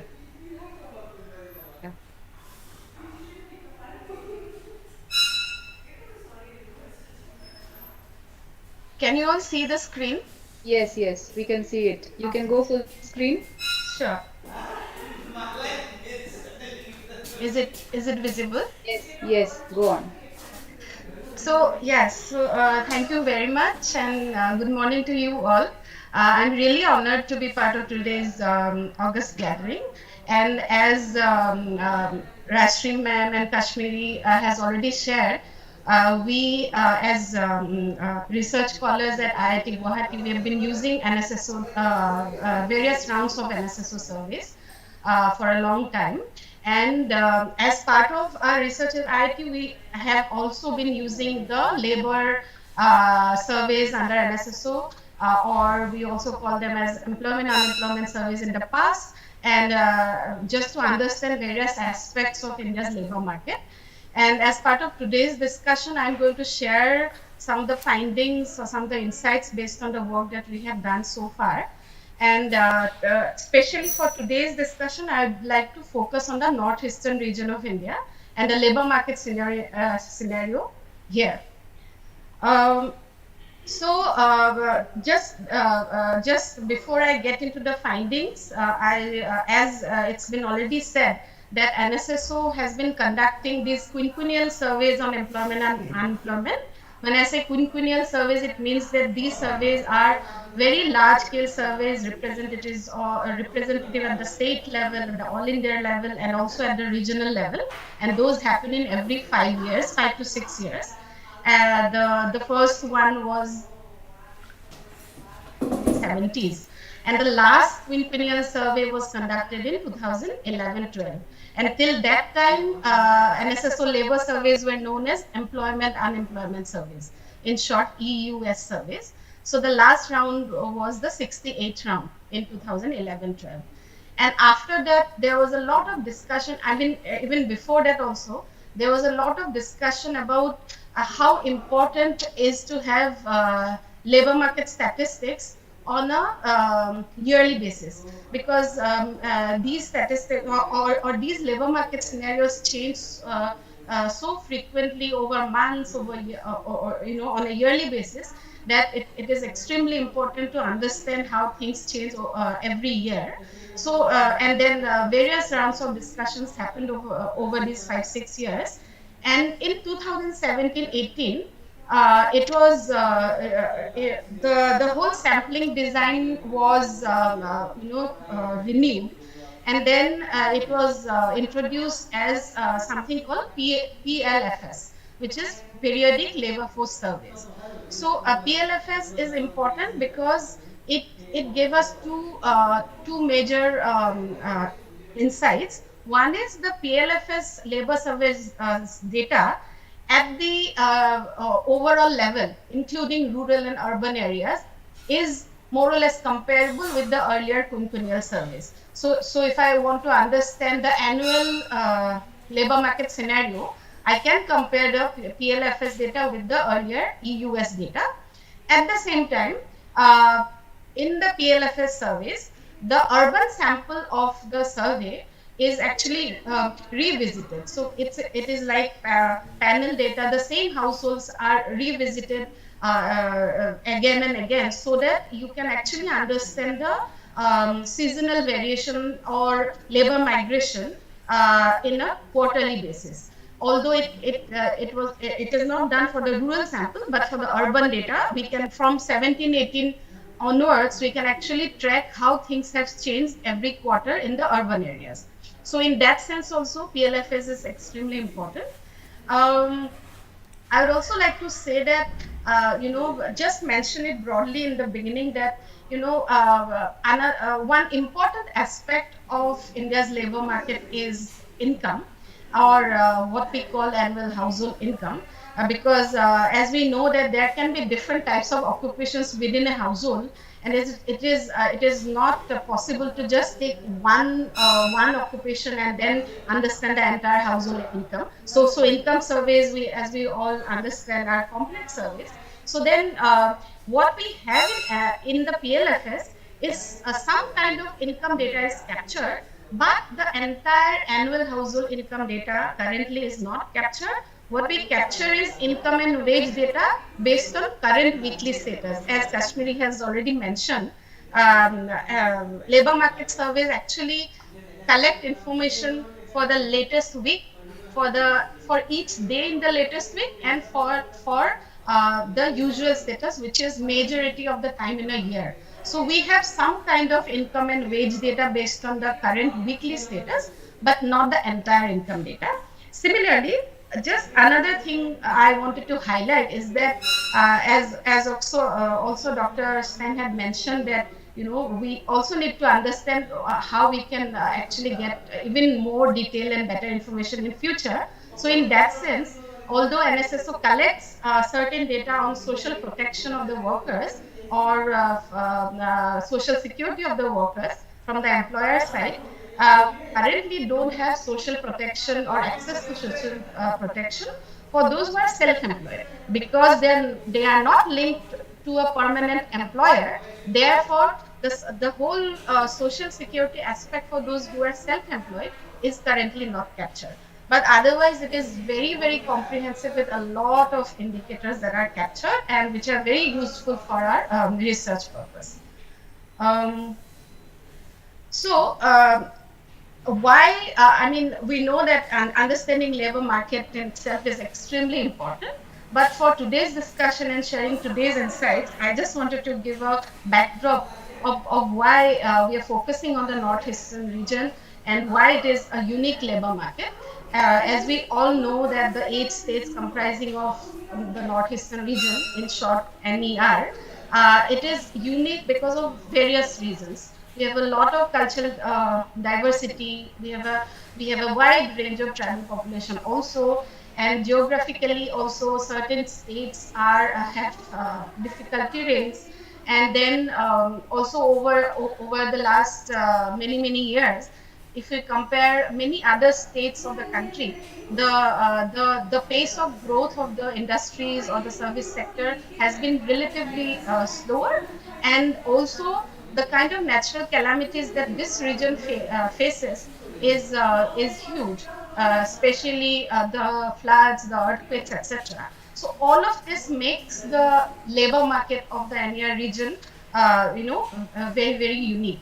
And therefore, it is extremely important to have a deeper understanding of what is happening in the labor market, how the labor market indicators are performing in this region compared to the rest of the country. Because many a times we just talk about India as a whole, or we talk about the larger states, but then it is also important to talk about NER as a region and also the individual 8 states and how things are different across the 8 states. Also, just to have a better understanding, in this presentation, I have also highlighted how some of the important labor market indicators have changed over the last decade. One data set that I have used is the latest EUS data, which is for 11-12, and the other latest data that is available is the PLFS survey, which was conducted in 2019-20. The 2021 survey has already been conducted, but the data is yet to be out. At the same time, once I focus on the overall scenario, I would also like to specially focus on some of the gender gaps in the labor market indicators of the northeastern region.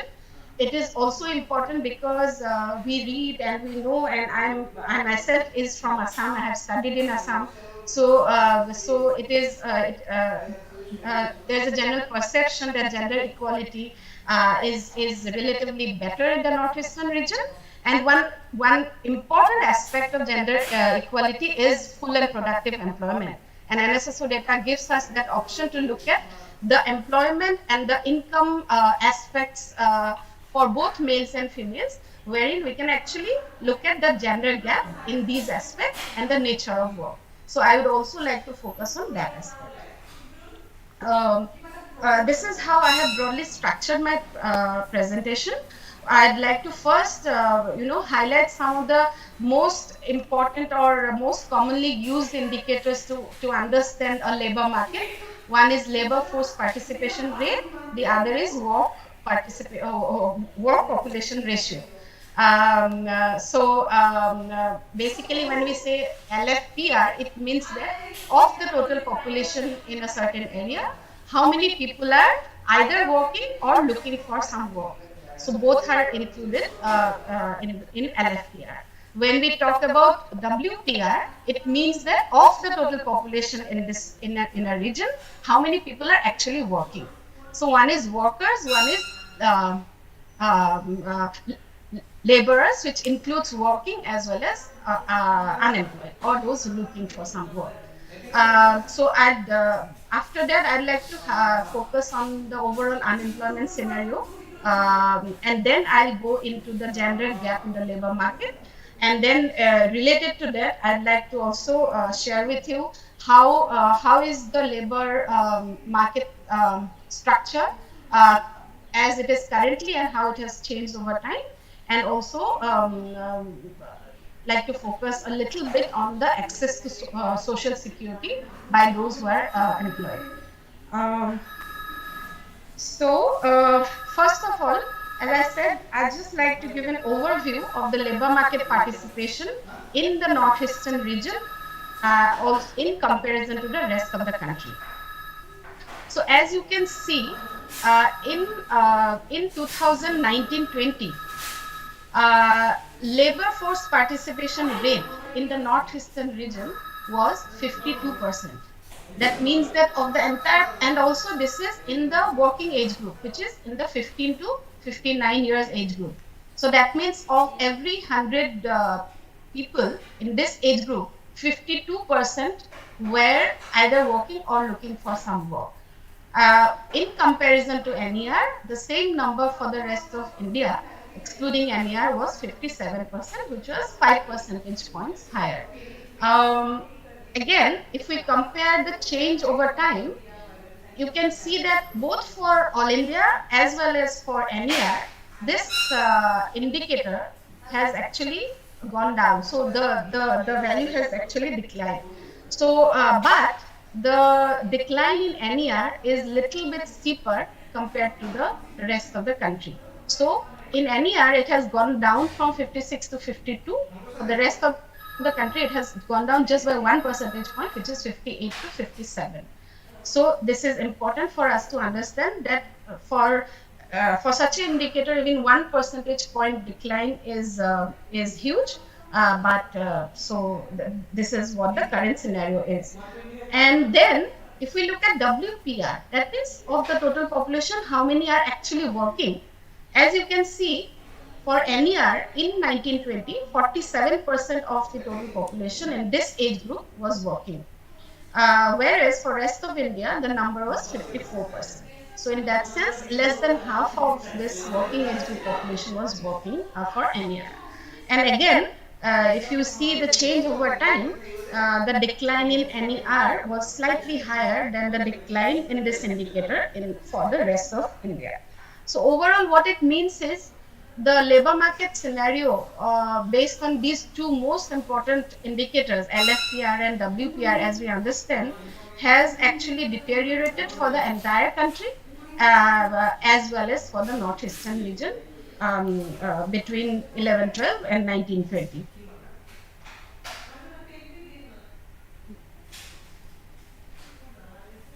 And if we see how LFPR has, has been changing across the 8 states in the northeastern region,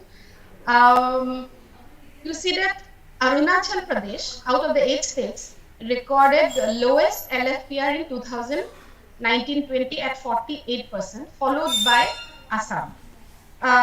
So Arunachal Pradesh was lowest, and then the next was Assam. Uh, this is important for us because, as we know, that Assam is the largest state in NER, accounting for around 70% of the entire population of this region. So if LFPR is low, that means that this brings down the entire statistic for the northeastern region, because it has the highest weight in calculation of this indicator. At the same time, you can see that states like Sikkim is performing much better. So this shows that there's so much variation across the states in terms of performance of this indicator, that it is not always, maybe from the policy point of view, it might not always give us a very clear-cut idea if we always look at NER as a whole and not break it up across the 8 states, because maybe different states, depending on their current situation, might need different policy approach, and therefore it is important to understand how this varies across these states. Again, if we see change over time, this gray bar is for 11-12 and the yellow bar for every state is for 19-20. That LFPR has dropped across all the states except I think Nagaland. Yes. So for Nagaland, LFPR has slightly improved from 60 to 62%. So again, it is important for us to understand, get more in depth and understand why Nagaland is performing a little bit differently from the rest of the states. So we'll look at those in our further research. Similarly, if we look at WPR, as you can see, that there is a lot of variation across the 8 states, and as you can see, although Nagaland was performing better in LFPR, in WPR actually it is one of the lowest. So that means that although a lot of people are in the labor force, but actually when you look at those who are actually working, then the ratio goes down. So that means the unemployment level is relatively higher for Nagaland. But similar to LFPR, Sikkim's WPR is also the highest in the NER. And if you compare all the 36, 37 states and UTs of the country, Sikkim's actually WPR is the second highest in India. The top is Himachal Pradesh, and after that it's Sikkim. So then it's not that NER is always performing worse, but then there are states within the region who are performing much better, even at the level of even in comparison to the other states of India.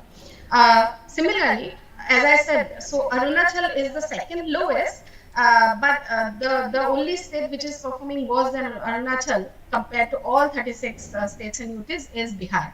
So in that sense, we have a lot of variation in the workforce participation rate in this region. And again, between 11-12 and 19-20, there is a considerable decline in each state in terms of WPR. Now I'd like to highlight on the unemployment situation of the region, again for this age group, 15 to 59 years age group. Now, just for those who are or students who are new to this employment data, I just like to say that unemployment rate is defined as of the people who are currently in the labor force, how many are not getting a job. So unemployment rate, the denominator is not population, denominator is labor force. That means of the people who are either working or looking for a job, out of them, how many are actually looking for a job. So that is what unemployment rate is. And therefore, the numbers are much smaller than the numbers you see for WPR and LFPR.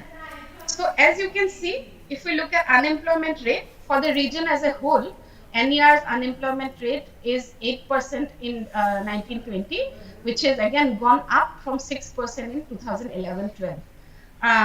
Again, there's a lot of variation across states. As I said in the previous slide also, Nagaland has the highest unemployment rate in 1920, also in 11-12. At the same time,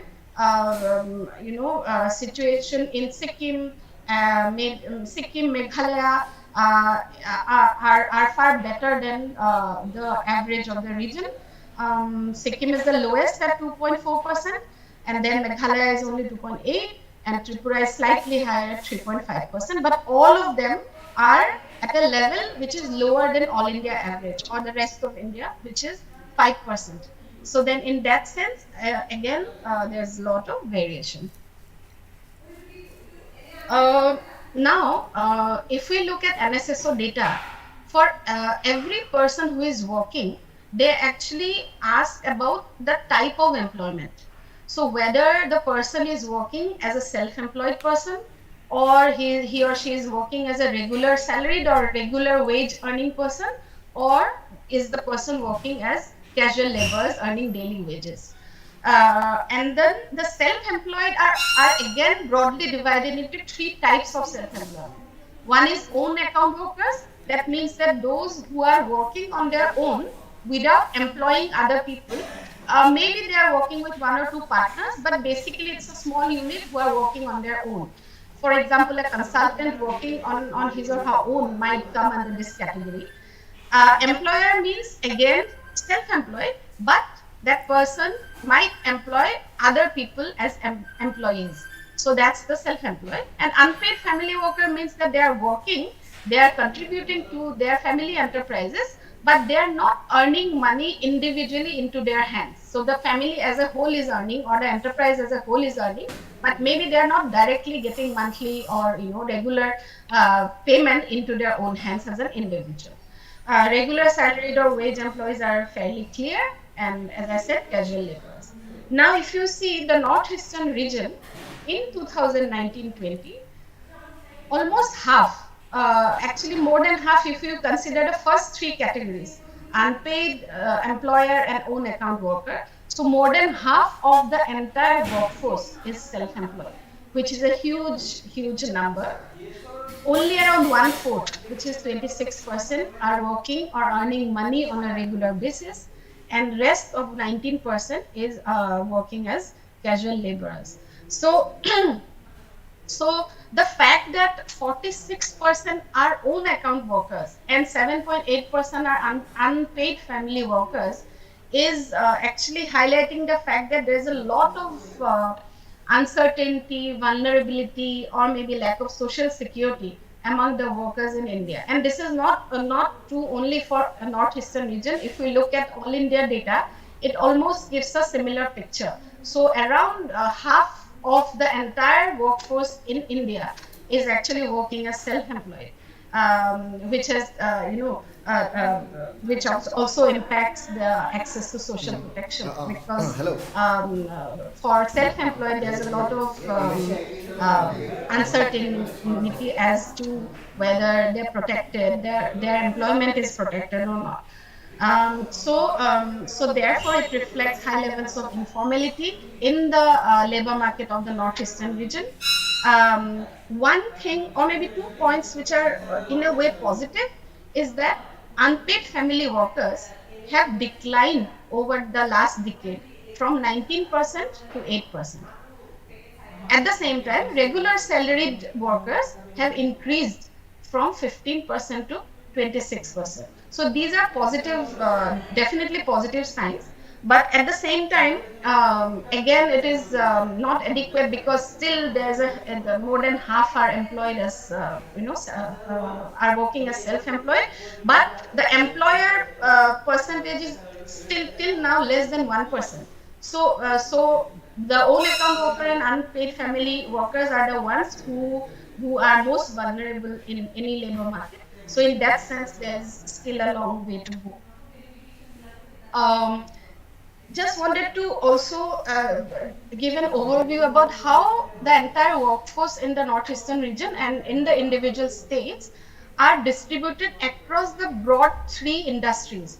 So this is as you all know, we can divide the type of industry where the person is employed into broadly three groups: primary sector, which is agriculture and allied sector; secondary is construction and manufacturing; and tertiary is the service sector. So these numbers are for 2019-20 on your right side in the table. So as you can see, the proportion of workers working in the primary sector is actually less than 50% in most of the states except Arunachal Pradesh and Meghalaya. And in a state like Sikkim and Assam, it is almost like one third, little higher than one third of the total workers. So 37% of all the people, all the workers in Assam is employed in the primary sector in 1920, and in Sikkim it is 39%. Manipur also, it's 32%. So this, if you look at these numbers in 2011-12, these were much higher. I have not presented that table here, but again you can see that numbers employed in the service sector, that's the tertiary sector, for many states have actually been quite high. For example, Sikkim it's 43%, Manipur it's 47%, and Assam again it's 42%. Just for one of the sectors, which is the primary sector, I have also shown this graph where you can see how numbers have changed over time, and it's a huge change, which is actually indicating how the structure of the labor market is changing, similar to all India, but also in the northeastern region. If you pick up any state, you see that mostly the numbers employed, the workers employed in the primary sector has gone down, except for Tripura, which is a little bit different from the rest of the northeastern region. Again, if there's someone from Tripura present today, maybe he or she can highlight more about it. But for the rest of the 8 states, again, even for all India, the proportion of workers in the primary sector has declined over this decade.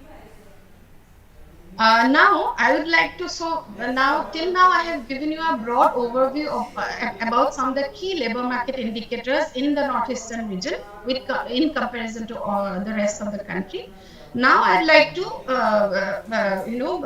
based on the research that we have done, I'd like to, share some of the findings which actually looks at the gender gap in some of these labor market indicators. Basically, how females are participating in the labor market compared to the males, and how the work status or work scenario has been. Now, this shows LFPR again in this working age group for male versus females.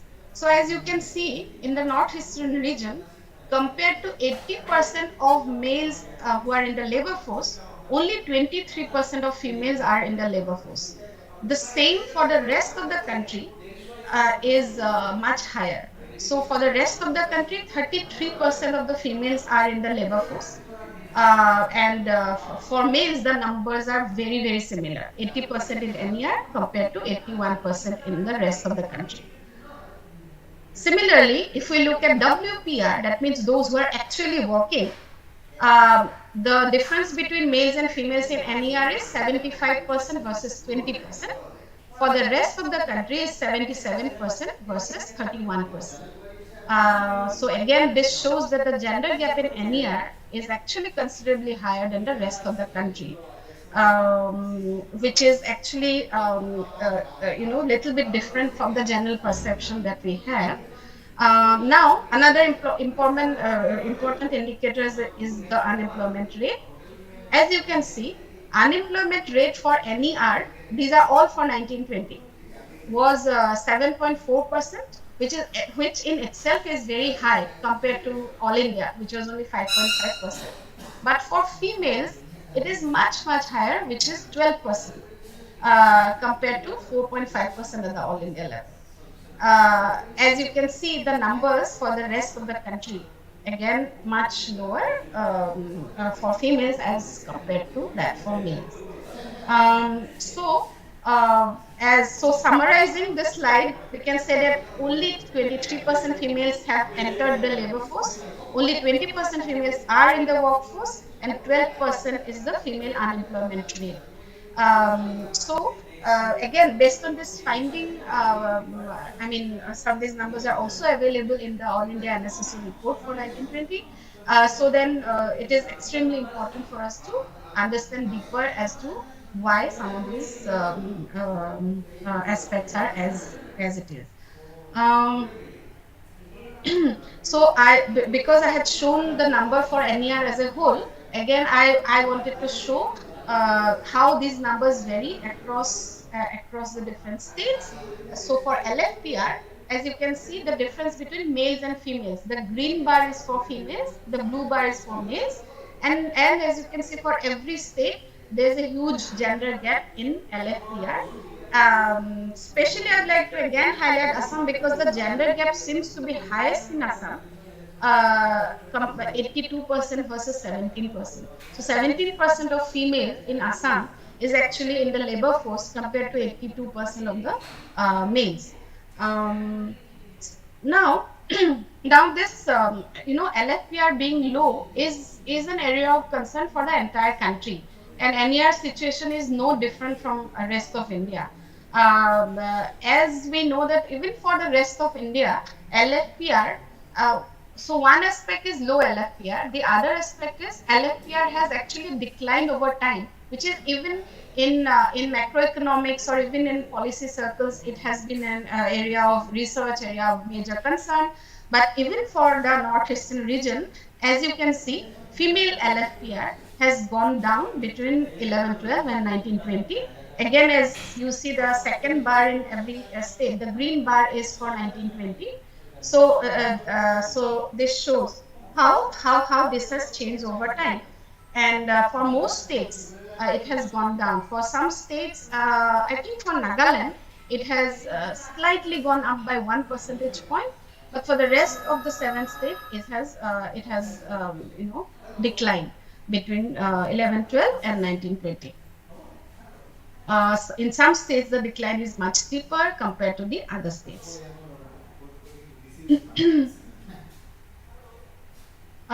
Similarly, for the WP.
Those who are working, 75% of males are working compared to 20% of females who are in the workforce.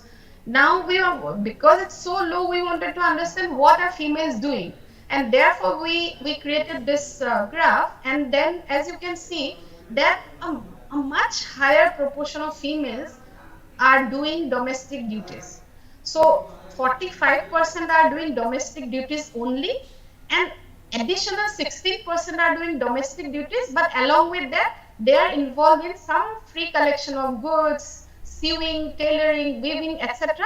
So these kind of work that they do at home, but they are not earning anything for that, or they are not producing something for the market to be sold. So which is a huge number. And as compared to that, the number for males is just 1% or even less than 1% who are doing domestic duties. Those who are studying is not very different. So 14% of the females are studying compared to 17% males. And again, those who are unemployed, the difference is 6% versus 3%. So what we understand from this is that a huge number of females are attending domestic duties, and therefore they are not part of the workforce, which is 20%. And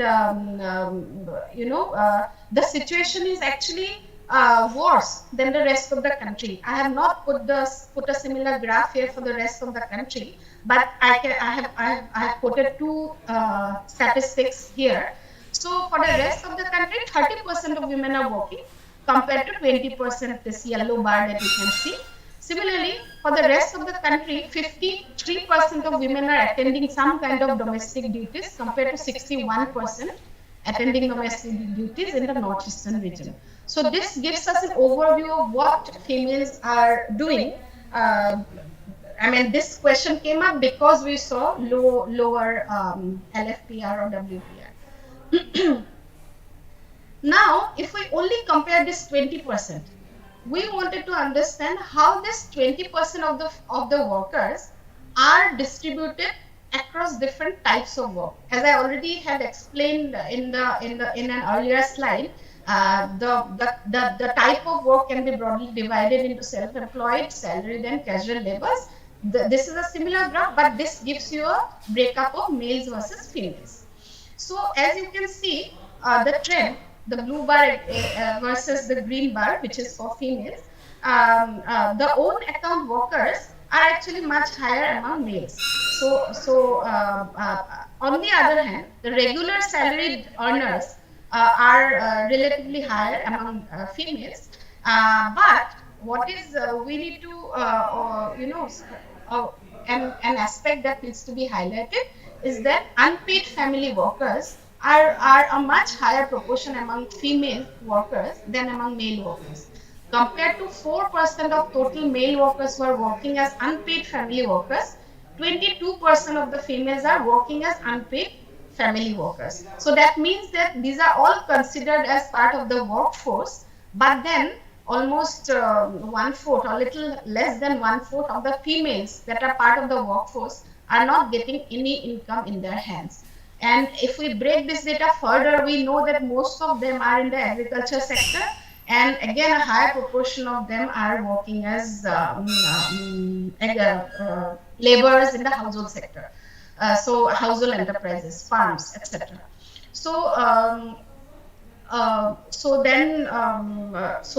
I just wanted to highlight that.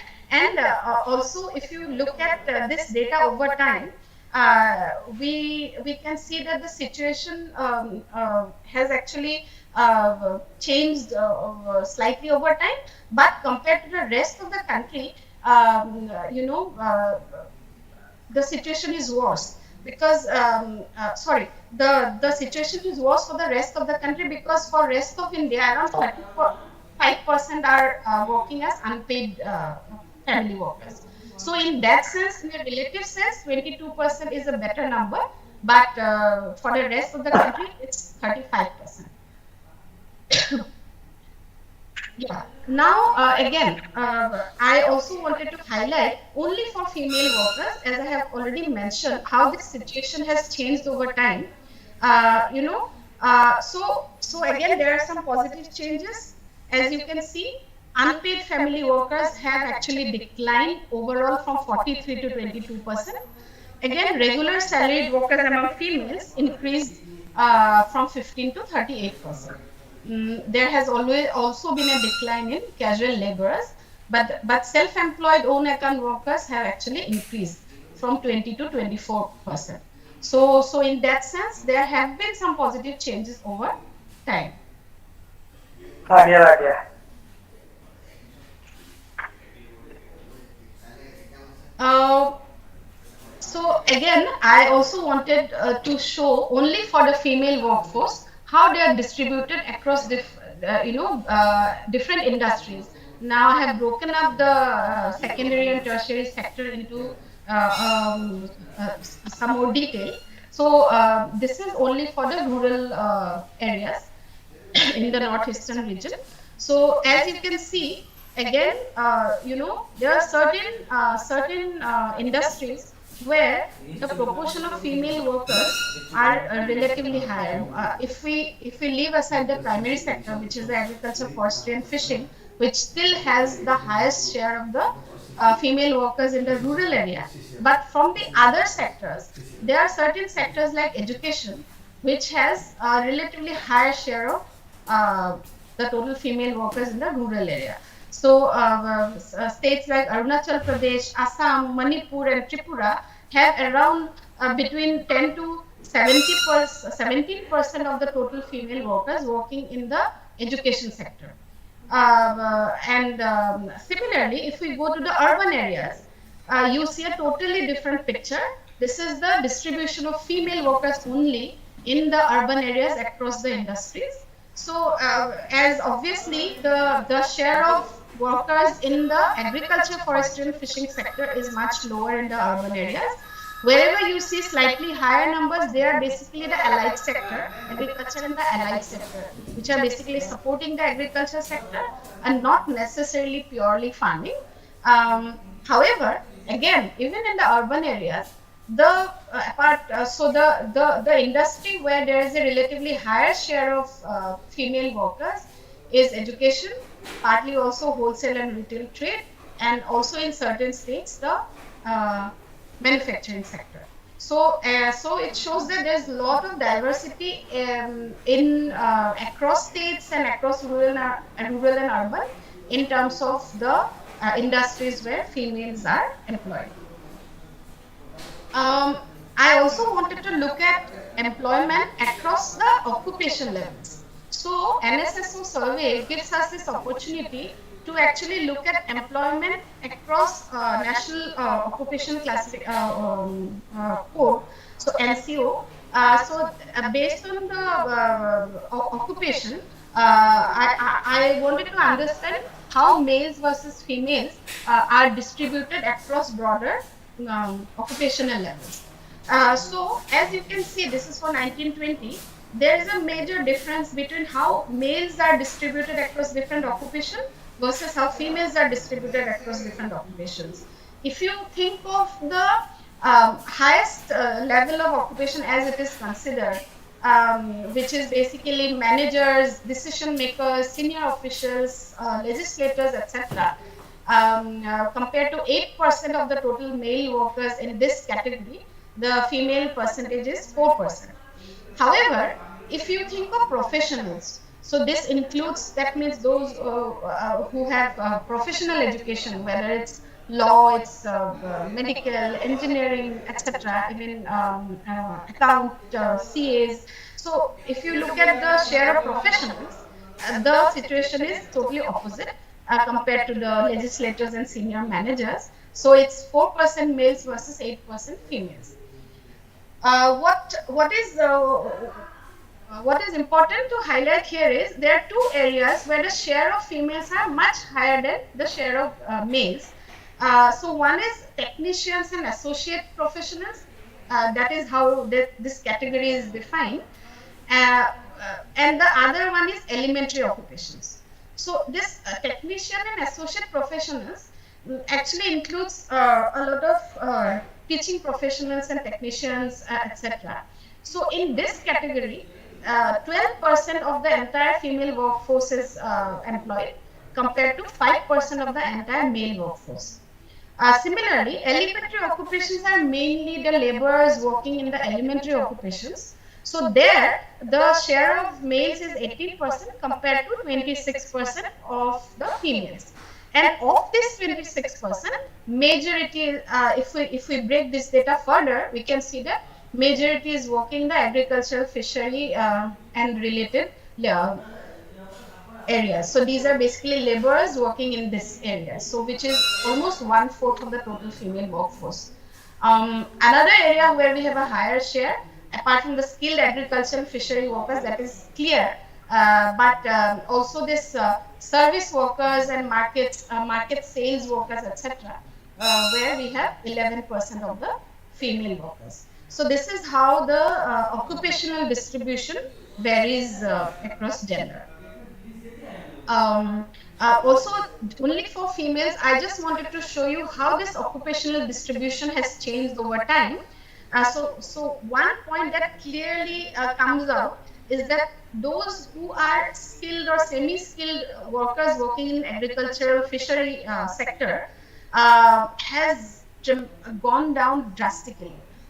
So from 49% of the females working in this area, now in 2019-20 it was only 29%.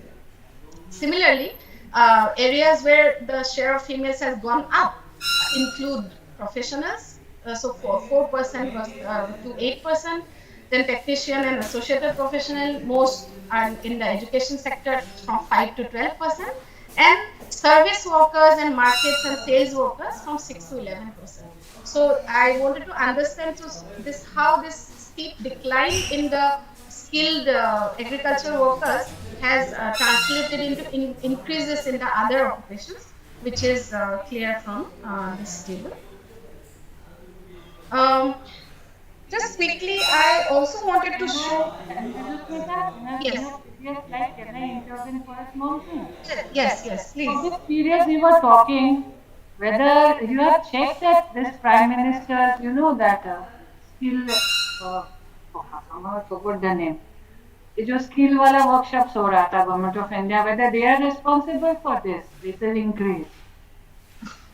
No.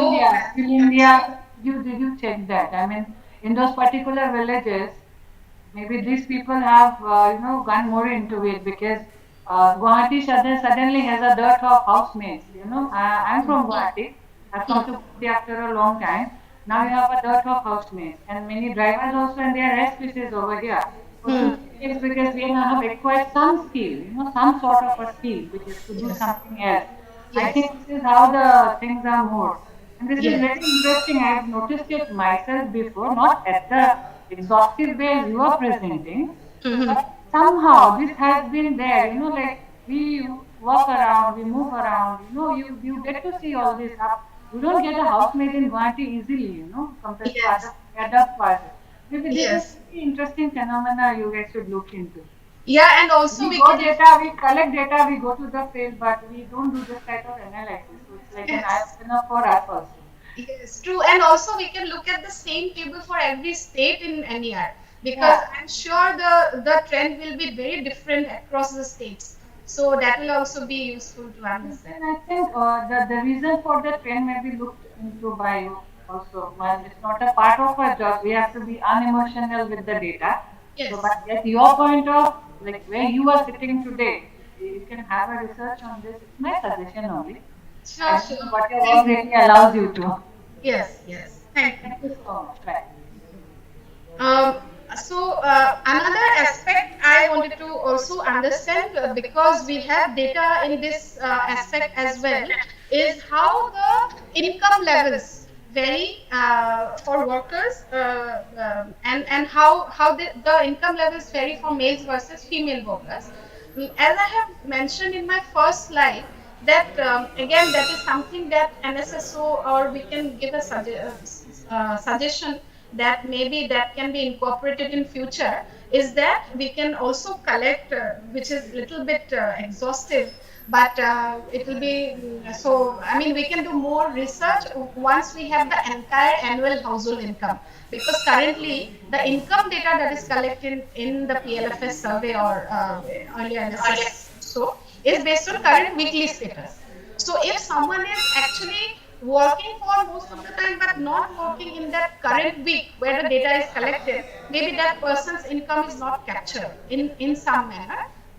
Or definitely it will average out to a certain extent, but then not always. So therefore, with that caveat, just very clearly stating that caveat, still because we can compare how the variation is across states and how the differences are between males and females.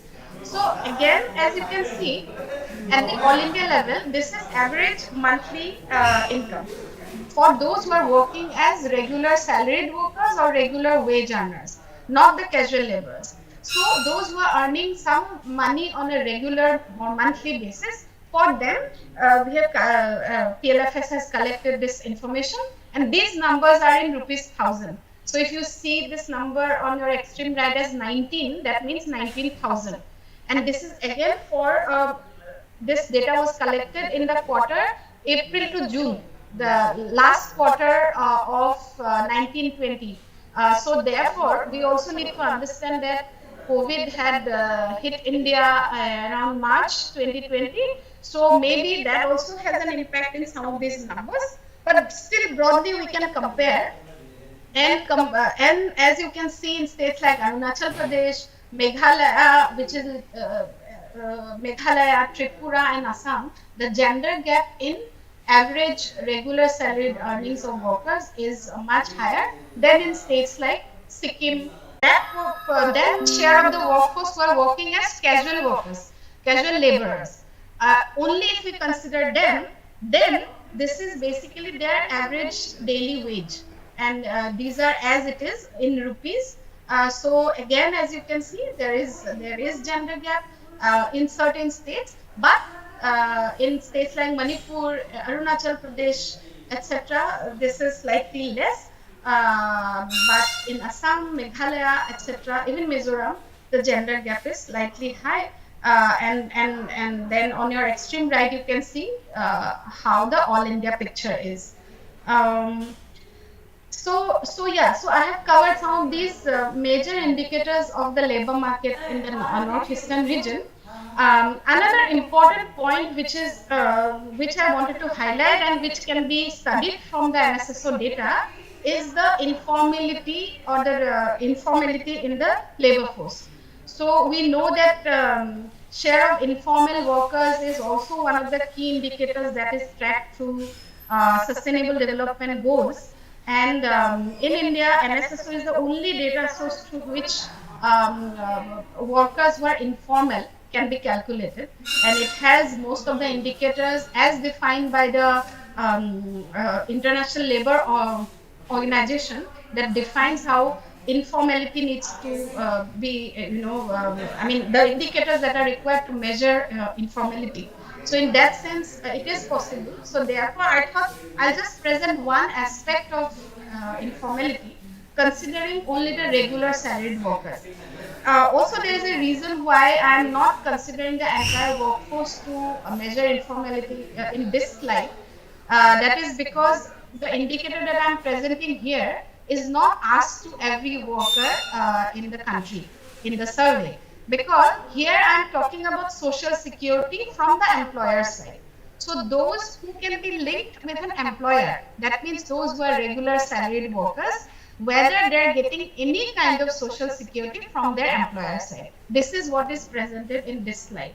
Those who are working as self-employed, or even those who are working as casual wage laborers. For wage laborers also this question is asked, but for those who are self-employed, this question is not asked or not possible to ask in that manner, and therefore it is not covered. But for casual laborers, this question is asked, but I have only presented for regular salaried workers here for lack of time. So as you can see, regular salaried workers are around 25% or 26% of the entire workforce. For those for those 1/4 of the workforce, I looked at whether they have social security.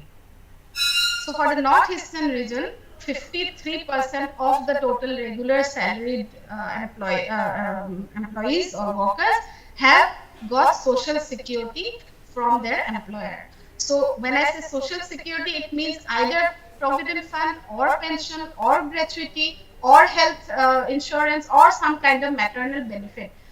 So basically, if at least one of them is available to the worker, that person is considered in this 53%. So again, if I compare this number with the rest of the country, NER scenario is slightly better, which is positive, but that might also be because of the total regular salaried workers in NER, a slightly higher proportion is in the government sector, and by definition it is a formal sector, and therefore a relatively more or a higher share of regular salaried workers are getting social security, but still it is low because half the rest of the regular salaried workers do not have any kind of social security. For the rest of the India, the same number is 41%, and average the number is 42% for all India. Another aspect I wanted to highlight is that access to social security has declined over time. It was 67% as per the NSO 11-12 survey, which is now gone down to 53%.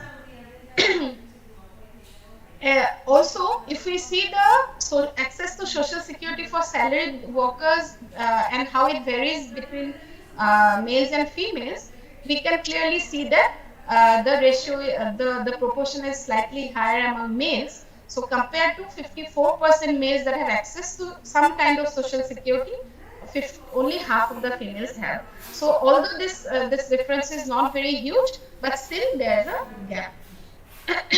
And if I compare this 50% number for females to the rest of India, the number for the rest of India is 40%. So in that sense, I had said that although it is low, still the situation for the regular salaried employees is slightly better in the northeastern region.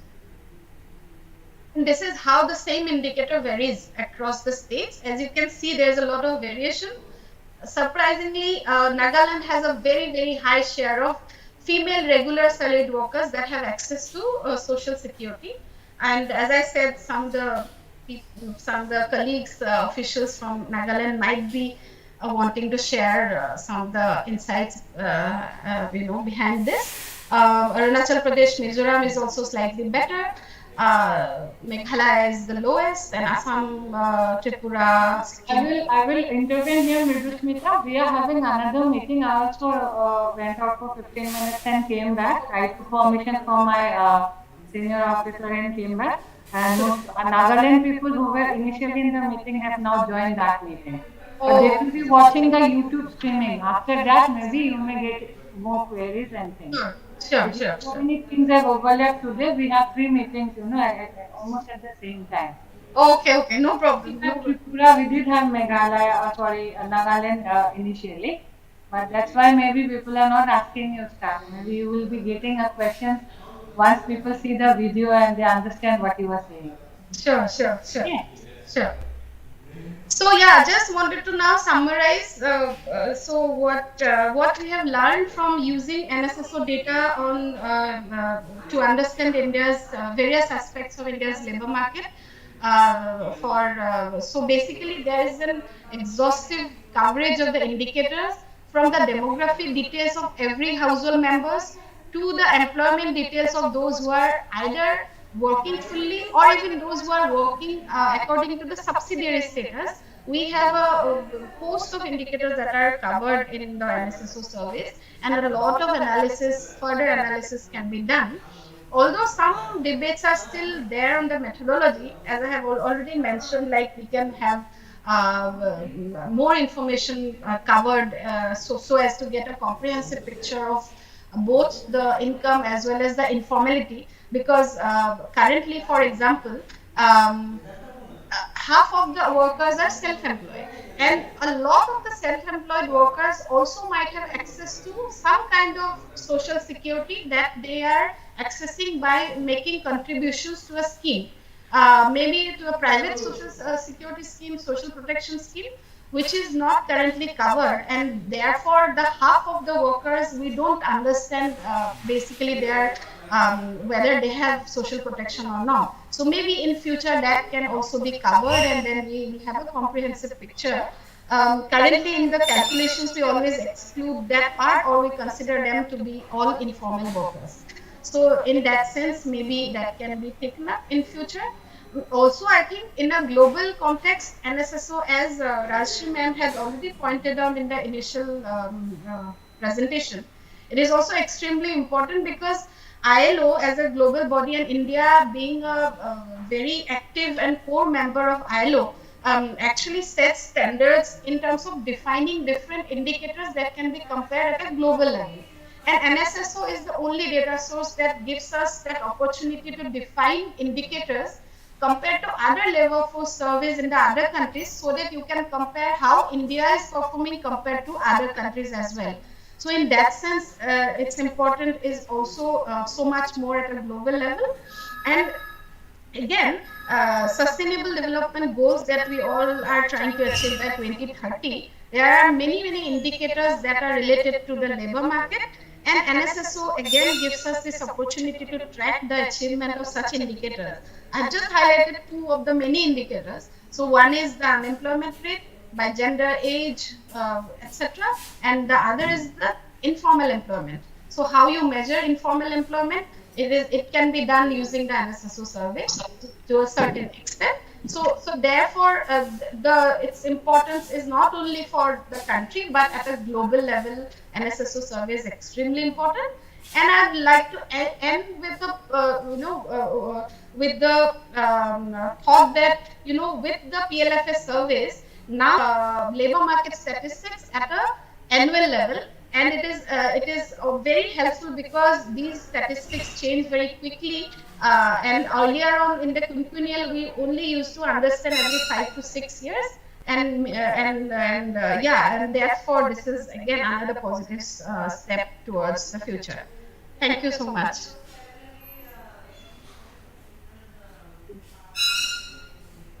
Thank you, madam, for this important insight into the unemployment and labor force distribution in Northeast India, especially with regard to female labor. And it is a matter of pride for us that data from our ongoing PLFS survey was useful in such an important research. Now, here, kindly note what Faisali said. She said it's a matter of time. Faisali Brahma, as I spoke to Professor Vedmata and Professor Sukanya before, my people, we are just handed over the schedule. I should not say we, this field officers, just handed over the schedule. You go and do the job. The importance of the data at times not even told to us. The reports are so sophisticated, our people cannot understand.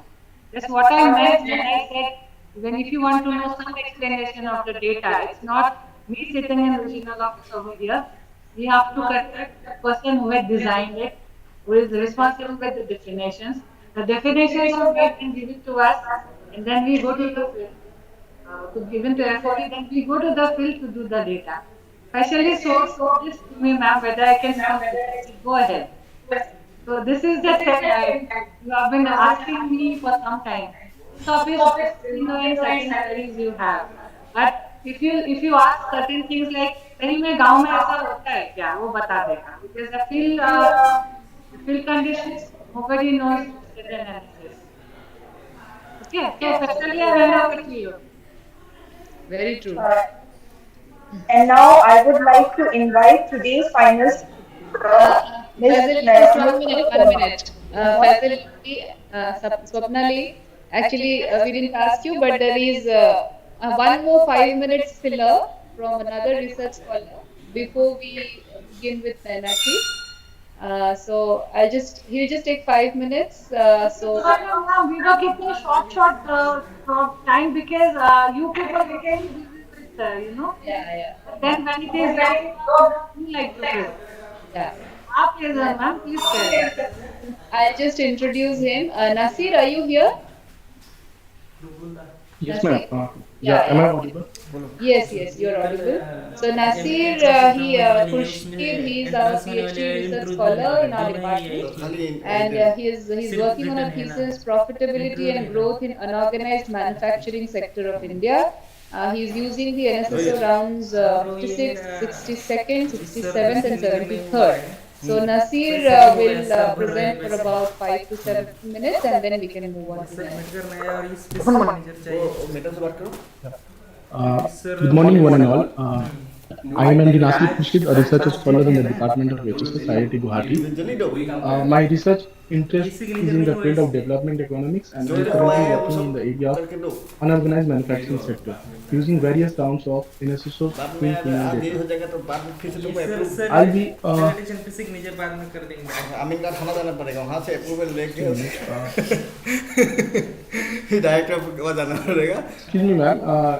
Is my slide moving? No, we are still in the first slide.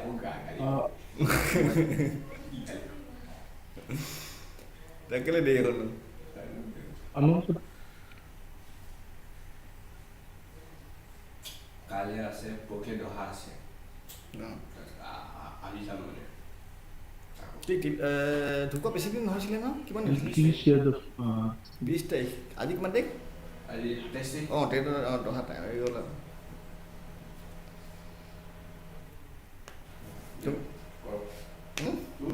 আৰু যাবা কিহত গৈ আছা train আজিকালি পৰা মজা ন মইহে যোৱা নাই দেই Nasir, it moves now. We can see it moving. Yeah, go on. So I'll briefly talk about the research objectives that I'm working on, and then I'll move on to discuss the data sources and what all data I'm using in my study. So my first objective is on the profitability analysis, where I'm trying to measure the pattern of rate of profit and its decomposition at all in level, state level, as well as at enterprise level. In the second objective, I'm trying to look at the pattern of technical change. In other words, like how the productivity of factors of production have changed over time. In the third objective, I'm trying to look at the factors which determine the firm efficiency of unorganized manufacturing sector. For this, I'll be using 6 firm-specific characteristics. Firm type. These firms in unorganized manufacturing sector is divided into 3 categories: OME, own account manufacturing enterprises; NDME, non-directory; and then last one, directly manufacturing enterprises, DME. Then gender of the owner of the firm, nature of operation, that is perennial, seasonal or casual; location of the firm, whether it is home based and outside home; region of the firm, rural and urban categorization; and then the last, which is important, is whether the firms are operating on any subcontracting, whether subcontracting or non-subcontracting basis. For the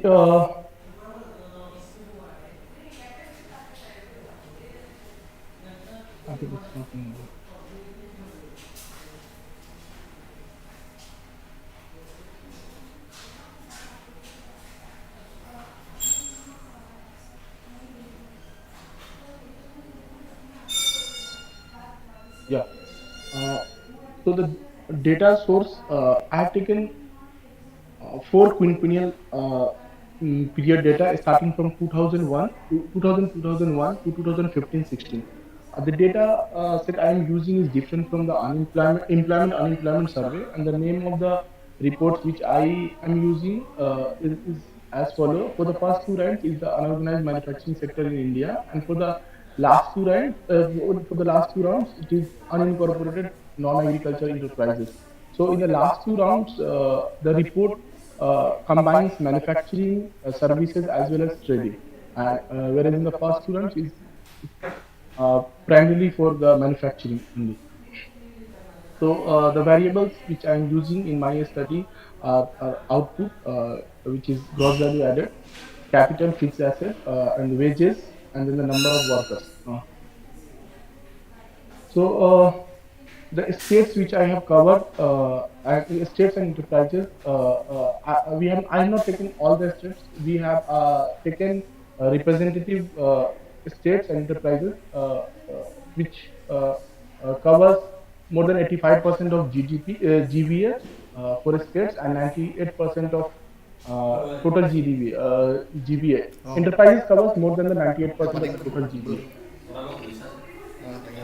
To measure the profit rate, we use this formula where rate of profit is defined as the ratio of the profit in money divided by capital, and this is further decomposed into two factors. The first is the profit share, which is pi by y, and the second is y by k. The first explains the effect of distribution of income between capital and labor on the rate of profit, and the second one explains the effect of economic profitability. SSC কৰি দিছোঁ SSC কৰিছোঁ কীবোৰ্ডখন বাকী আছে keyboard আছে SSD টো মই তই একাউন্টছত পঠাইছ keyboard khane payment keyboard to beshi dam keyboard to korwa I don't know why eta me advance keyboard mo koi ase ki eri SSD keyboard or payment to eri pothai disi SSD bad dise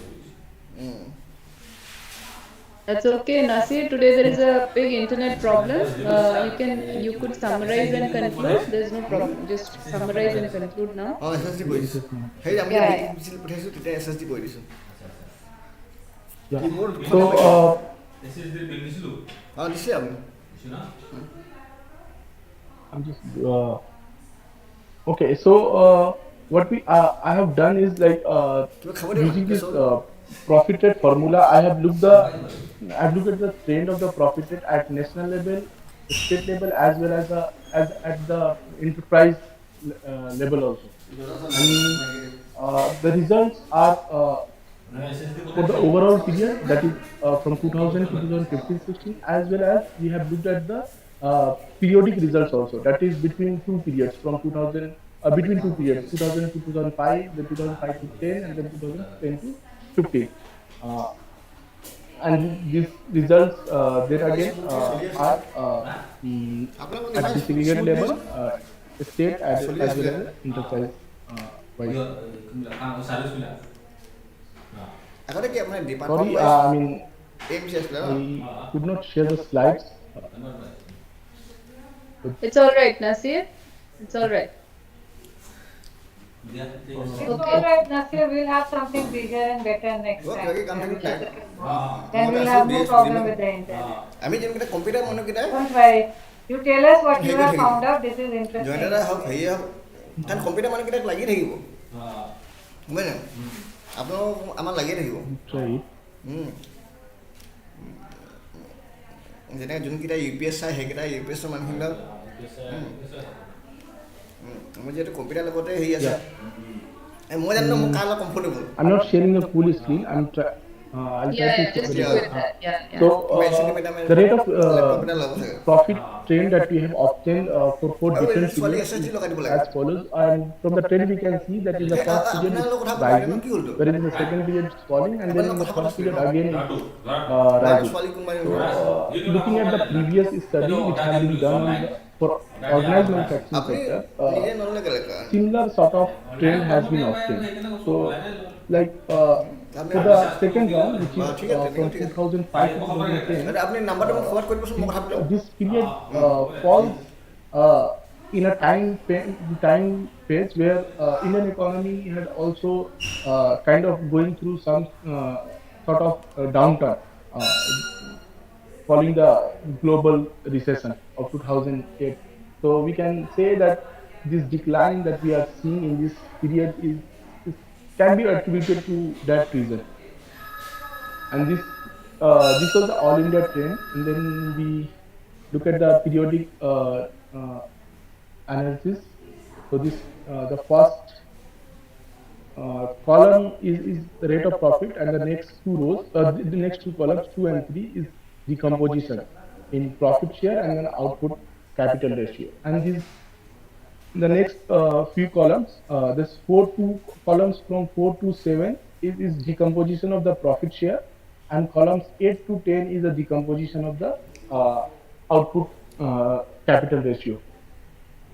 So from the last row we can see that that is a trend of overall period, that is from 2000 to 2015. So the overall trend shows that the rate of profit is driven by the changes in the profit share, primarily driven by the changes in the profit share, But if we look at, but the overall trend may not give us may not tell us the short-term fluctuations that had happened. So when we look at the short-term period, that is these three periods, 2000 to 2005, 510, and 1015, this tells that how I mean what determine what caused the changes in the profit rate. So in the first period, you can see this profit rate was driven by the changes in profit share, whereas in the second period, 2005-10, this there is a decline in the profit rate, and it is driven by the decline in the output capital ratio. Whereas again in the third period, there is a rise in the profit share, and it is driven by the output capital ratio. And this decomposition of profit share and output capital, this explains the how the labor productivity, that is YR, wages, changes in the wage rate, that is WR, how they have changed in different periods. This is the result of all the estates that I have taken, 15 estates, and many of the estates, I mean, majority of estates follow the national level trend, and in which we can see the yellow highlighted estates are the states with highest profit rate, which are Haryana, Kerala, Odisha, and Tamil Nadu. And this is the result for the enterprise wise, where we can see this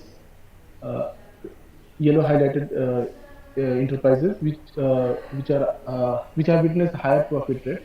And one noticeable thing is that these enterprises which have witnessed higher profit rate are all labor intensive industries. So this is my brief presentation from my work so far, and these are the objectives that I'll be taking up in my future course of study: direction of technical change and the technical efficiency, where we will be looking at different factors which determines the efficiency of form. Thank you. Okay, thank you, Nasir. Thank you for coming in at very short notice. Yeah, Swapnali, now you can take over. Okay, Faisal, go ahead. One more lecturer for the day also, please. Thank you, sir. That was very informative. Now, I would like to invite today's final speaker, Ms. sorry for the wrong pronunciation, Nayanati Sharma, Research Scholar, Department of Humanities and Social Sciences, IIT Guwahati. And her topic is the significance of NSSO health rounds with special emphasis on account. Over to you, ma'am. Good morning to everyone present. I'm Nayanati Sharma. I will share my screen.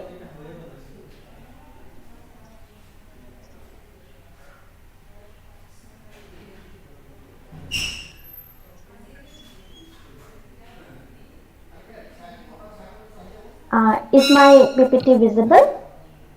Yes, yes. Are my slides changing? Yes, yes. Good morning to everyone present here. I'm Nayanati Sharma, Research Scholar in Development Studies in the Department of HSS, IIT Guwahati. So today I will be presenting the main objective of my presentation is the role of NSSO Sample Survey Organization in the development of India's robust statistical data after independence. The presentation will mainly focus on the need of a robust health database in the country like India for effective policy implementation. So I will be basically focusing on the health rounds of NSS, especially the latest 3 rounds of the 68th, 71st and the 75th round. This is the broad outline of my presentation.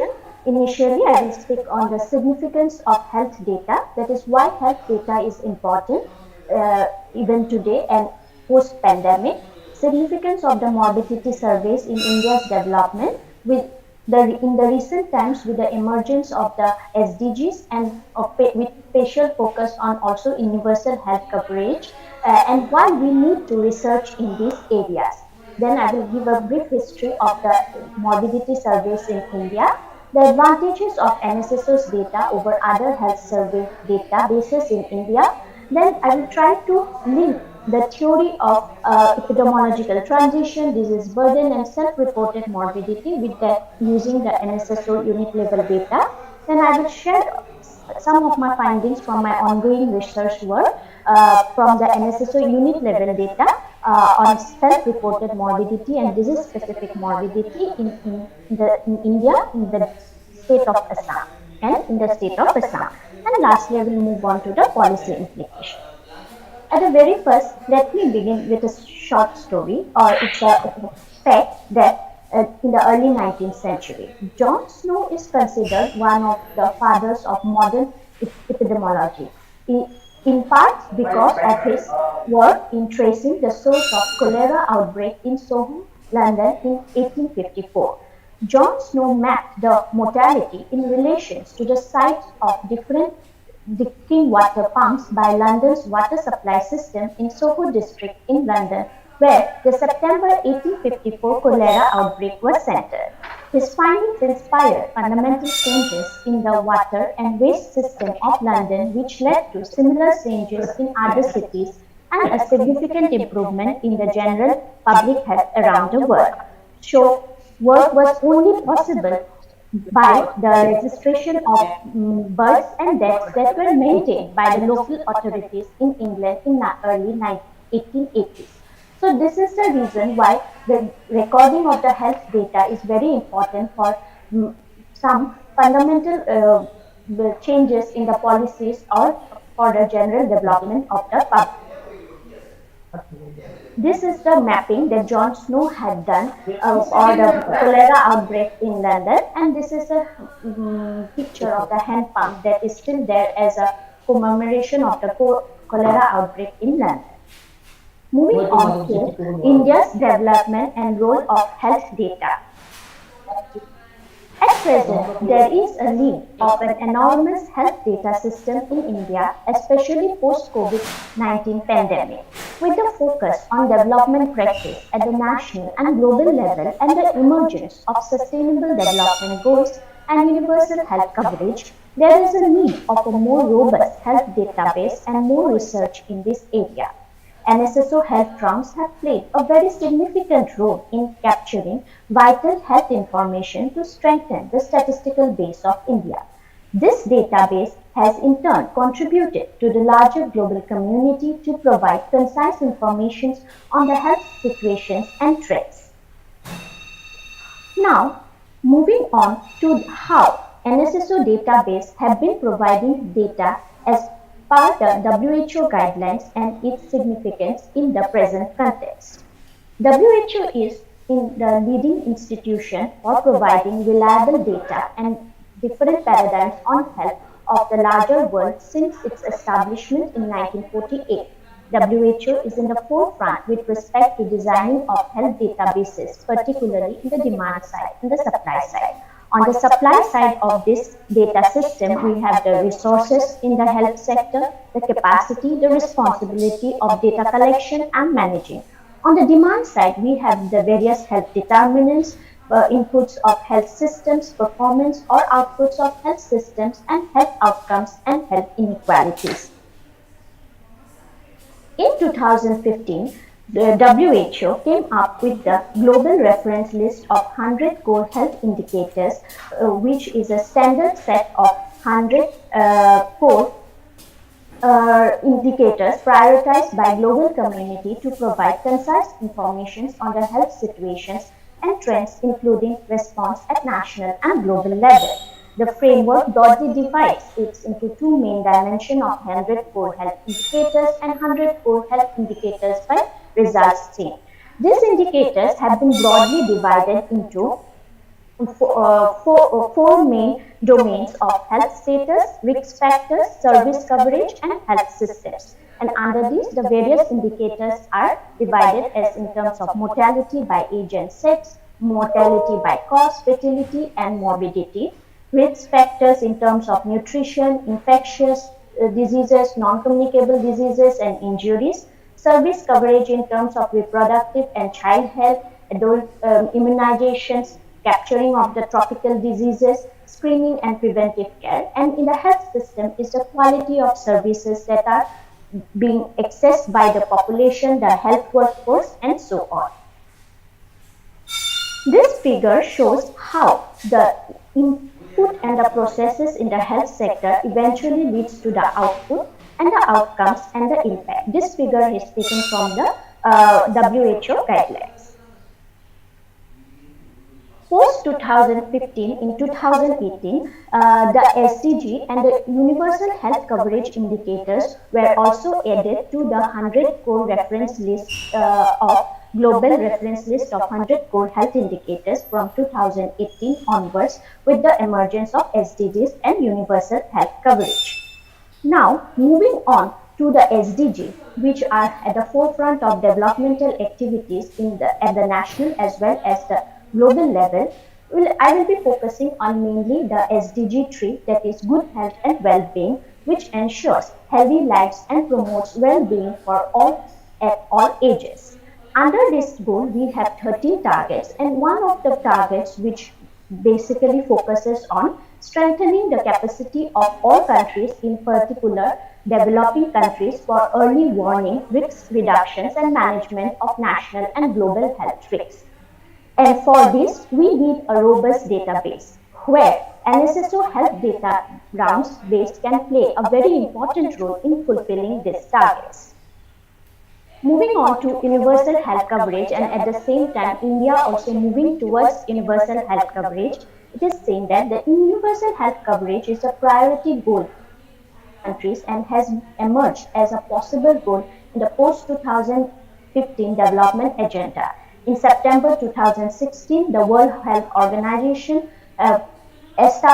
announced the establishment of a global platform, the International Health Partnership for Universal Health Coverage 2030.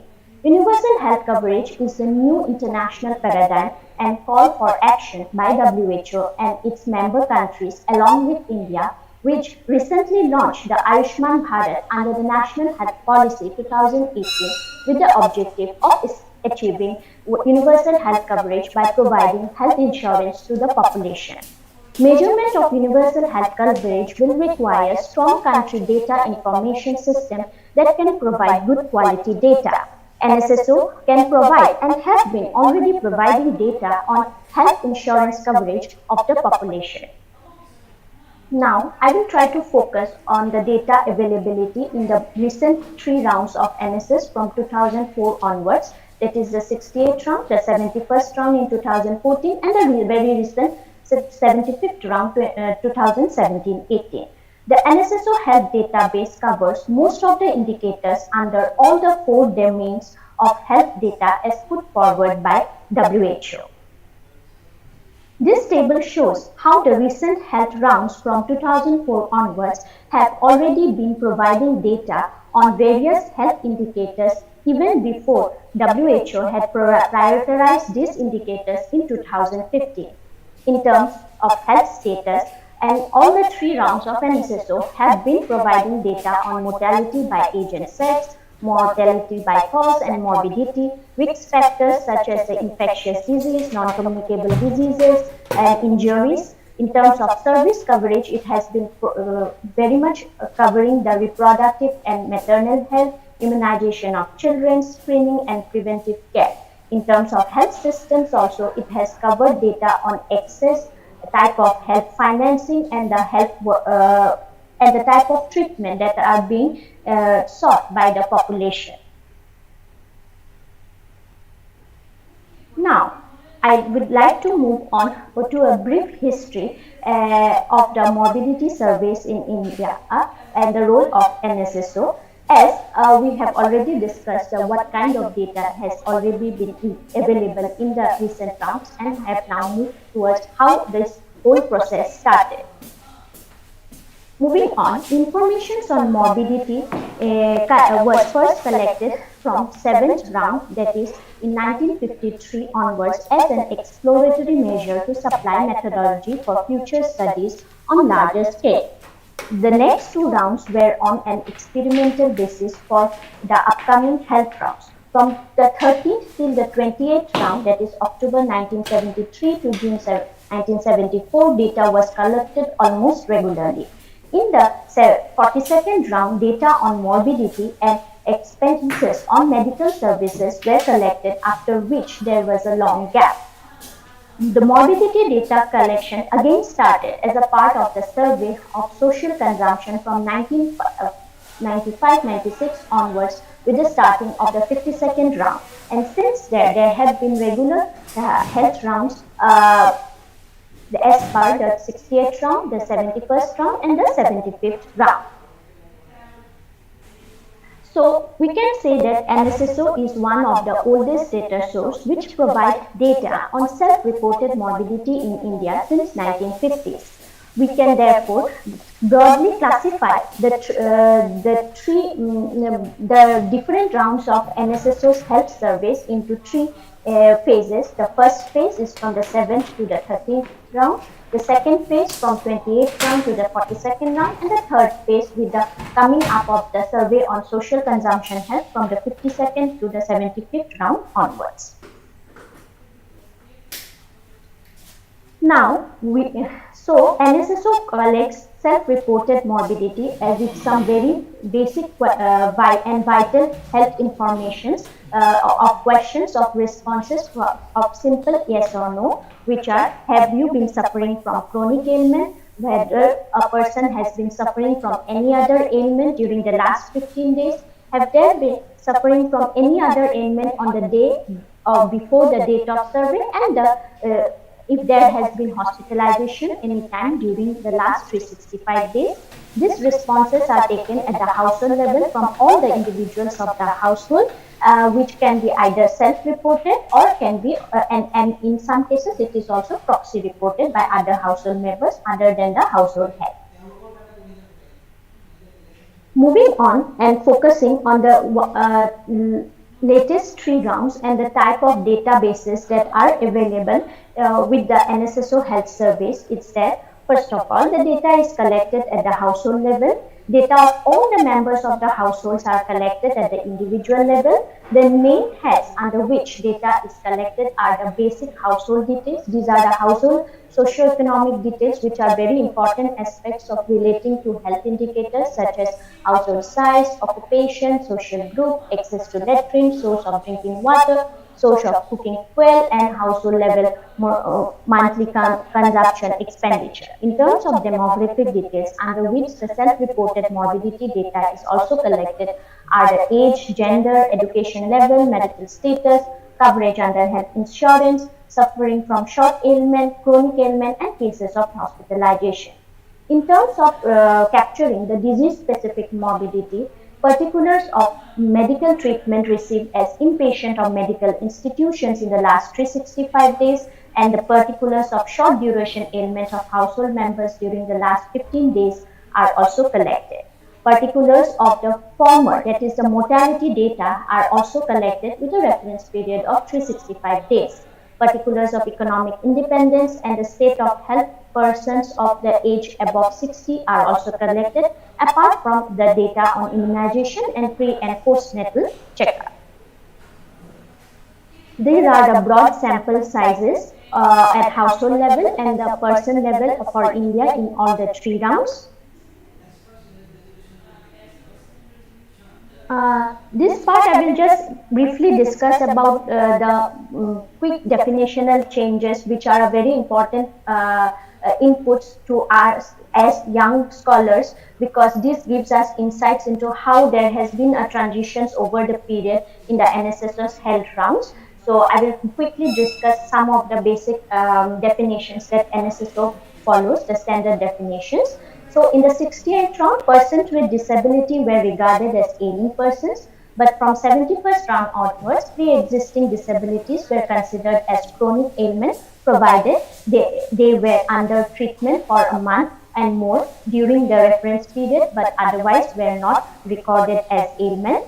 Then treatment of ailment administered on medical advice was considered as medical treatment, and self-medication use of medicines taken on the advice of person in chemist shop, etc. were not considered as medical treatment, but from 71st round onwards, these were considered Also, there was an update of the disease list, that the exhaustive disease list that NSSO provides, from 72 different types of diseases in the 68th round to the 61 different types of diseases.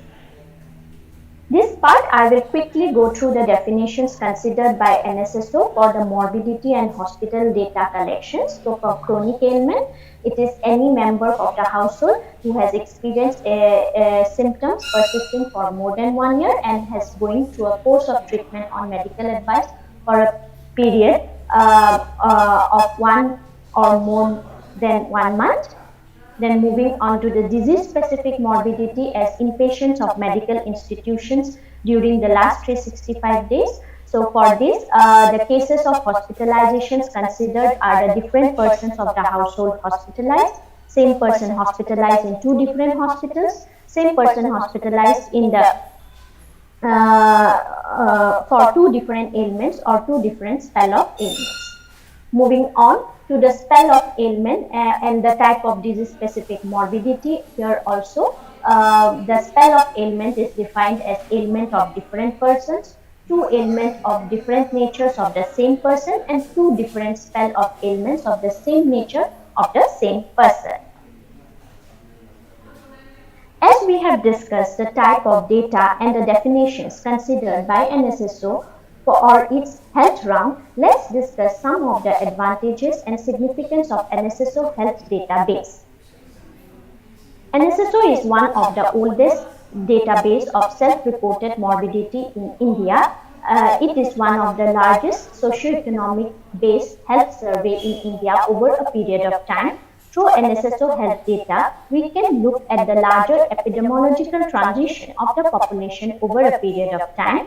NSSO does projections of current year of survey when we do the estimates. Therefore, in between the census round, it is the most reliable data source to get the population level estimates. The guidelines, definitions, and survey schedules designed are of great source of standard reference for research and other organizations to carry out smaller studies. The NSSO Health Round covers various broad aspects of health, such as self-reported morbidity, morbidity of all age population with other socio-economic database based that is provided, socio-economic variables, type of diseases, healthcare services, out-of-pocket expenditure for medical treatment. Importance of health survey and morbidity, because NSSO is basically in its health surveys has been focusing on self-reported morbidity, and why morbidity as an indicator of health status of the population is very important at the current stage. Age at death and cause provide an instant description of health status. In high mortality settings, information on trends of death substantiate the process of health programs. As survival improves with modernization and population age, mortality measures do not give an adequate picture of the population's health status. Morbidity rates reflect the health status of the population. Indicators of morbidity, such as the prevalence of chronic diseases and disabilities, become more important. NSSO health data has provided this scope as it extensively collects data on self-reported morbidity of the individuals.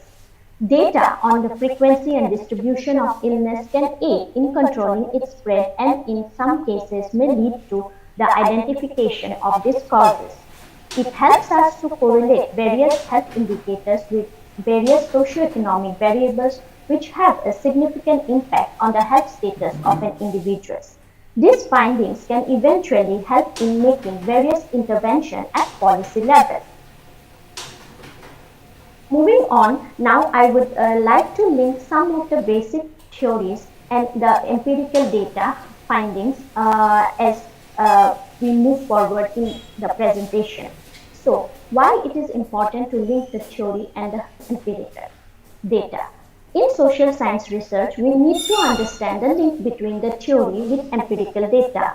To understand the link, we also need a robust and quality database. NSS is a rich repository of data source in India which covers various topics with various developmental aspects. As researchers in development studies, we need to look at this larger database and connect the theory and the empirical data to carry out quality research. With the present focus in the development practice, both as national and international level, there is a need of evidence-based research, especially in Assam and northeastern region of India. There is a lack of such evidence-based research in Assam and northeastern region. Such evidence-based research will ultimately lead to formulation of policy backed by research and ultimately work for the greater development of the region right from the grassroots level. Now, moving on to the basic theory. So, epidemiological transition and disease burden. Globally, there has been an epidemiological transition from communicable to non-communicable disease. The epidemiological transition in India, however, have a few paradoxes. The transition is towards dual burden of diseases, both communicable and non-communicable, with massive rural-urban and interstate variation. Indian Council for Medical Research has also put forward in its India Health of Nations State report that that shows that although the burden of NCDs are on high, there is a widespread prevalence of infectious disease. This shows why there is an importance of the morbidity data in understanding epidemiological transition and the disease burden. That is the kind of diseases that are being reported in a particular population at a particular point of time. So I move forward to further understanding this concept.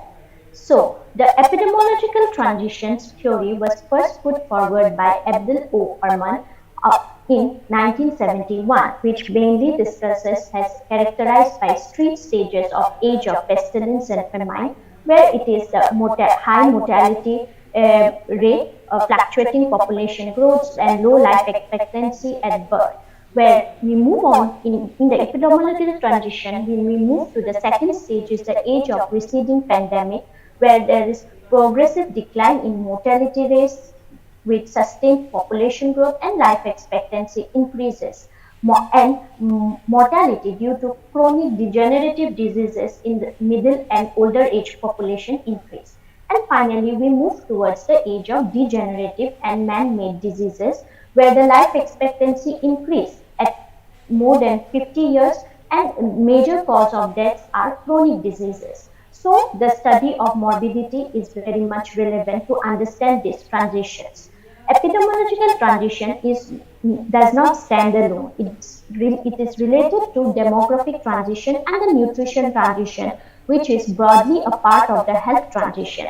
The effects of these simultaneous transitions is different for developing countries like India. For example, in India, there is lack of socio-economic development, nutrition, sanitation, and hygiene, along with low human development index relative to other countries. These transitions impose more constraints on the developing countries. Disease related to poverty and food insecurity contributes to the mortality rates, and on the other hand, with the rising income, the overall burden of NCDs, non-communicable disease, is also increasing in the developing countries. Moving on to the disease burden, it is the impact of health problems on a given population and can be measured using various indicators such as mortality, morbidity, or financial cost. So, the relevance of morbidity survey. So, the disease burden data will help in comparing its prevalence of disease in different regions and to predict future healthcare needs. These are some of the findings from the India Health Nation State reports, which clearly shows the transitions from communicable disease to non-communicable disease in India, and with the life expectancy, unequal distribution of disease burden across the states of India in terms of NCDs and infectious disease, where NCDs are more in states of Punjab, Tamil Nadu, whereas the infectious disease are more in the EAG empowered states and the northeastern states.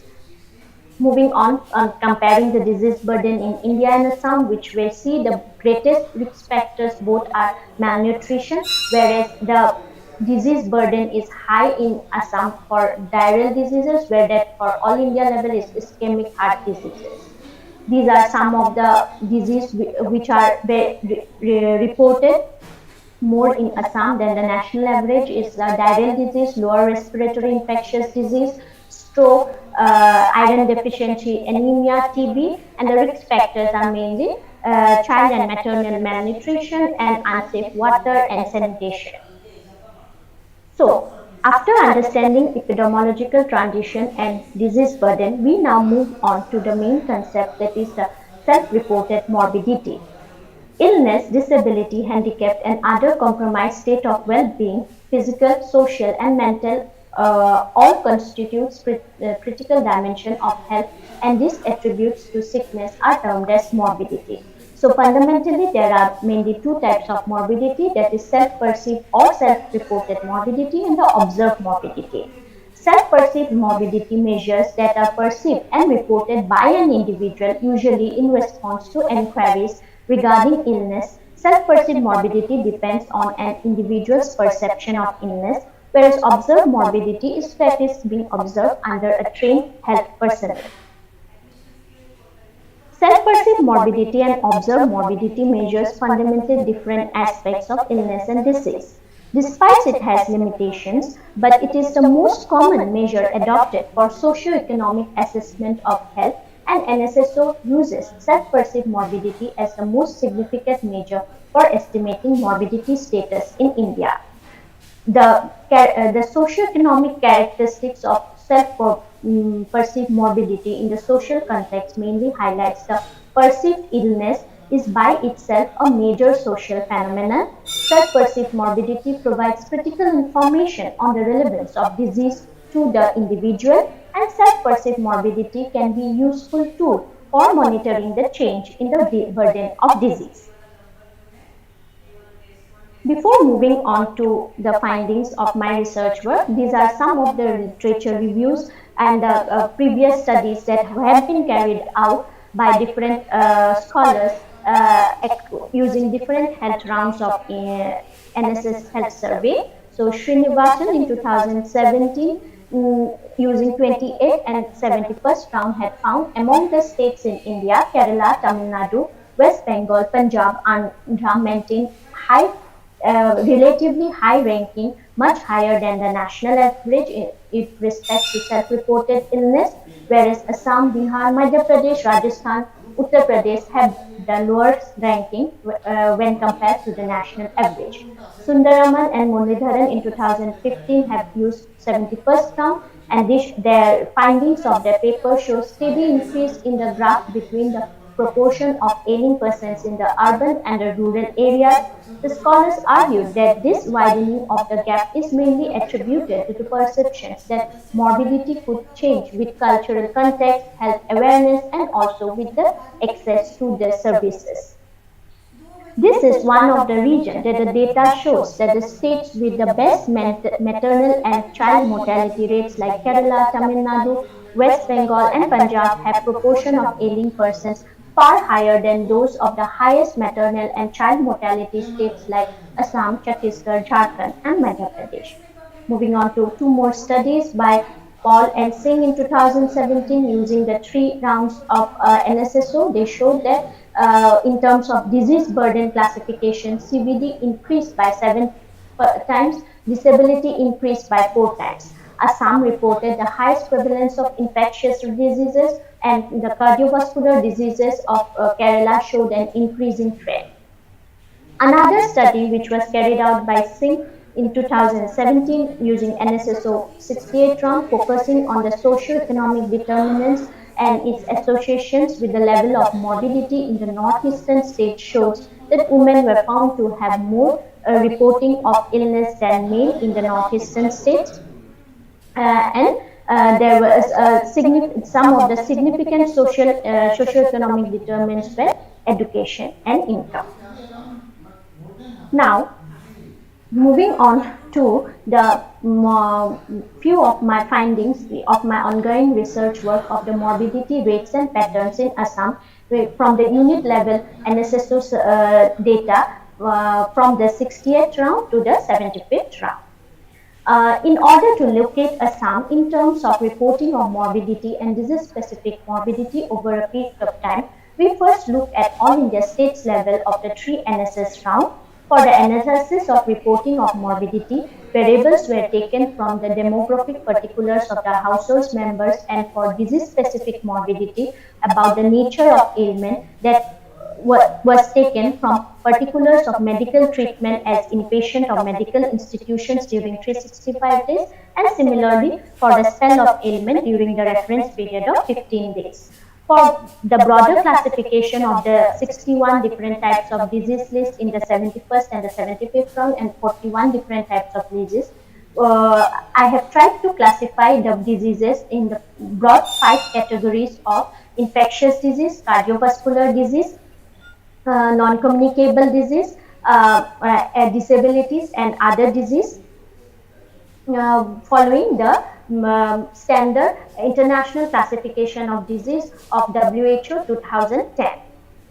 Self-reported morbidity is calculated in terms of number of persons reporting morbidity per 1,000 populations, and weights were assigned to make estimates at the population level.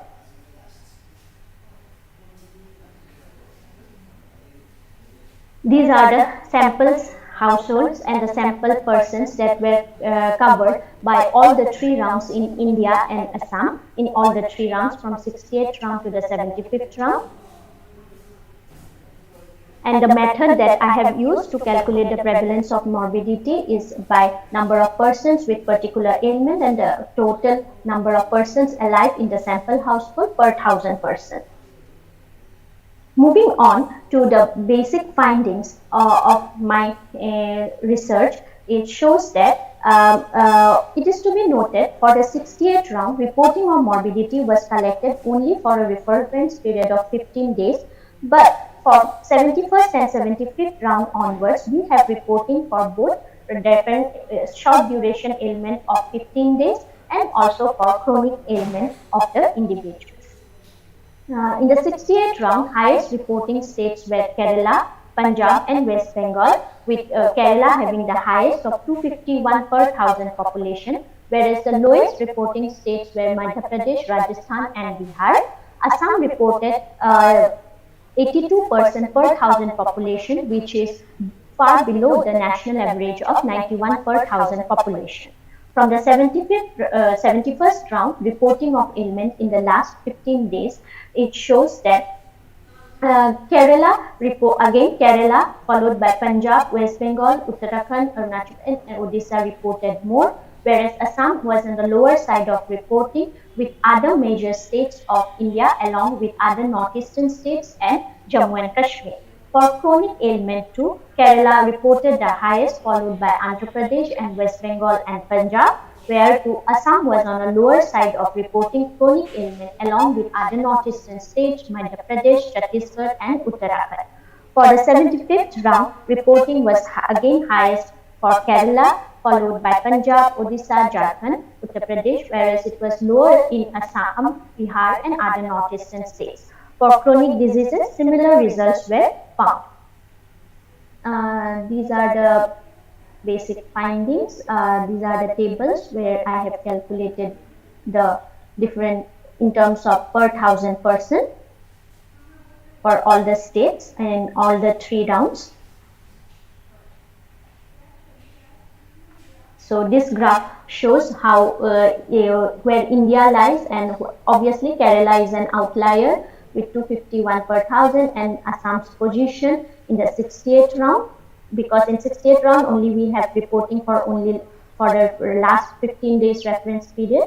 So it's a single bar diagram, and when we move on from 71st round onwards, we have a bar diagram which represents both reporting of chronic ailment and reporting of ailment in the last 15 days. Here too Kerala is an outlier,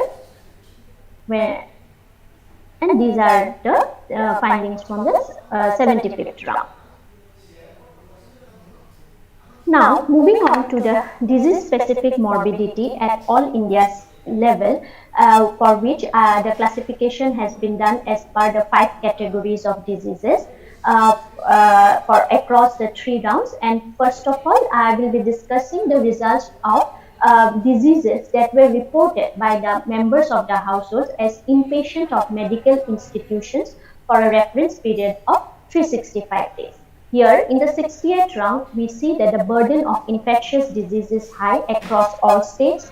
Non-communicable disease equals to infectious disease in almost all the states. Cardiovascular disease less than infectious disease except for the state of Kerala. Assam, the incidence of infectious disease is more than cardiovascular disease and is almost equal to non-communicable, the NCDs, non-communicable disease. When we move on to the 71st round, infectious disease were less in the states of Kerala, Tamil Nadu, Andhra Pradesh, Himachal Pradesh, Gujarat, West Bengal, and Punjab, whereas infectious disease were higher than NCDs in most of the northeastern states. Cardiovascular reporting was higher in the southern states of Kerala, Tamil Nadu, Andhra Pradesh, whereas in Assam there was equal reporting of fifth round. The burden of NCDs is more over all the states. The burden of NCDs were higher in the states of Kerala, Goa, Andhra Pradesh, West Bengal, Delhi, Punjab, and Himachal Pradesh, whereas infectious disease burden is high in most of the northeastern states compared to NCD, except for Assam where there was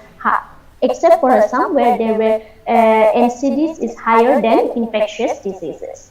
Now moving on to the disease-specific morbidity at the state level reported for the spell of ailment of the household members reporting any ailment or any one chronic ailment in the reference period of last 15 days. So from the 60th round, we see that reporting of infectious disease is higher than non-communicable disease and cardiovascular disease in all the states. Cardiovascular disease is higher than NCDs in Kerala, Punjab, Andhra Pradesh, and West Bengal.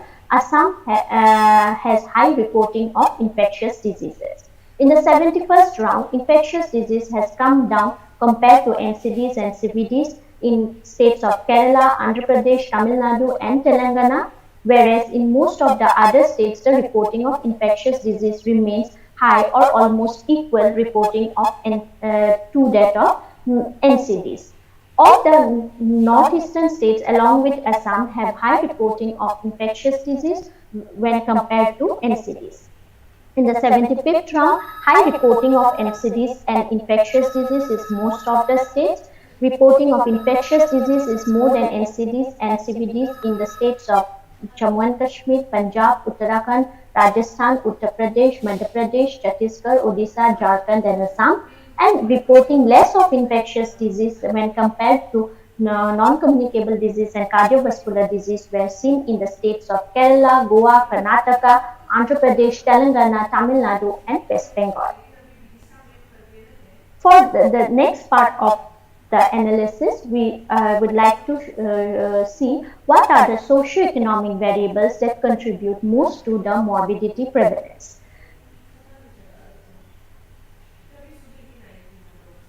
The analysis tries to identify the vulnerable population groups and regions within Assam in terms of reporting of morbidity and reporting of disease-specific morbidity.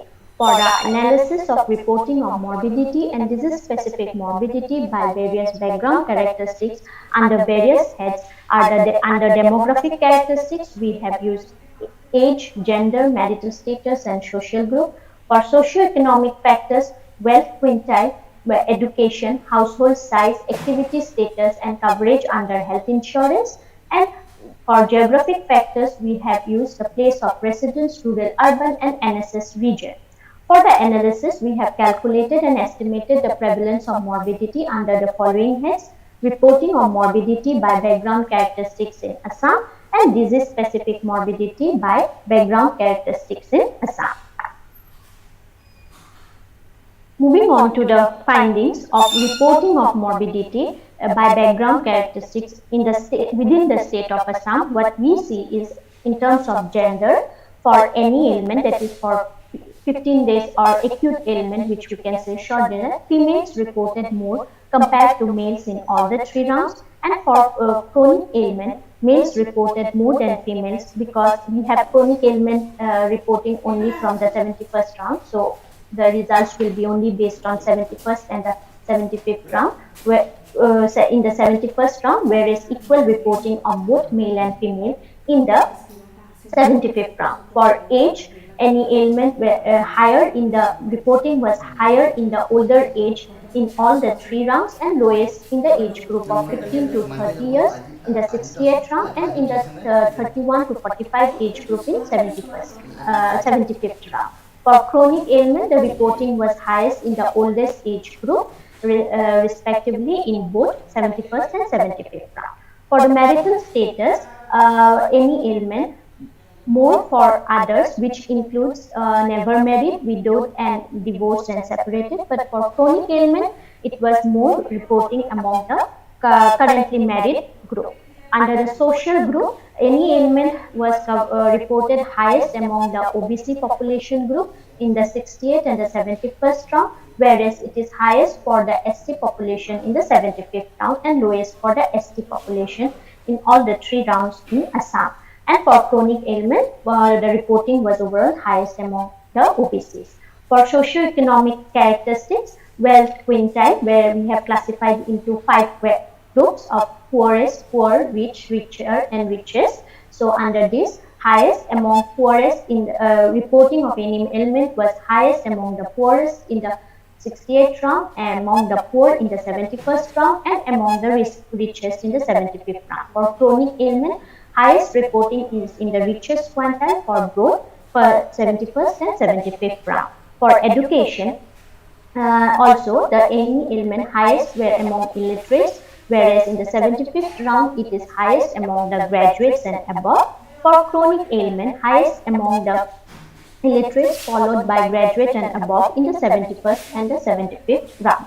For household sizes, highest in the households for any ailment, that is short duration ailment, reporting was highest in the household size of 8 or more in the 75th round, 71st round, and a household size of 1 to 4 members in 75th round. For chronic ailment, households having more than 8 members in the 75th round, and for households in the 1 to 4 members in the 71st round. In terms of activity status, we see that highest in the group of which are not in the labor force, and for chronic, it is among the employed that reported highest. For health insurance coverage, reporting is equal in 71st round and higher for covered under any health insurance scheme in 75th round. And in terms of the geographic characteristics, the place of residence in terms of rural and urban, we see that the reporting was higher for both types of ailment in across the rounds, wherein reporting was higher in the urban areas, whereas for NSS region, it is to be noted that Assam has 4 NSS regions. So under this, the reporting is highest in the Western Plain regions in all the 3 rounds, except for any ailment in the 71st round, where reporting was high in the Central Brahmaputra Plains. Now, moving on to some of the, these graphs are from the findings of the latest NSS 75th round, which clearly shows the reporting of any and chronic ailment.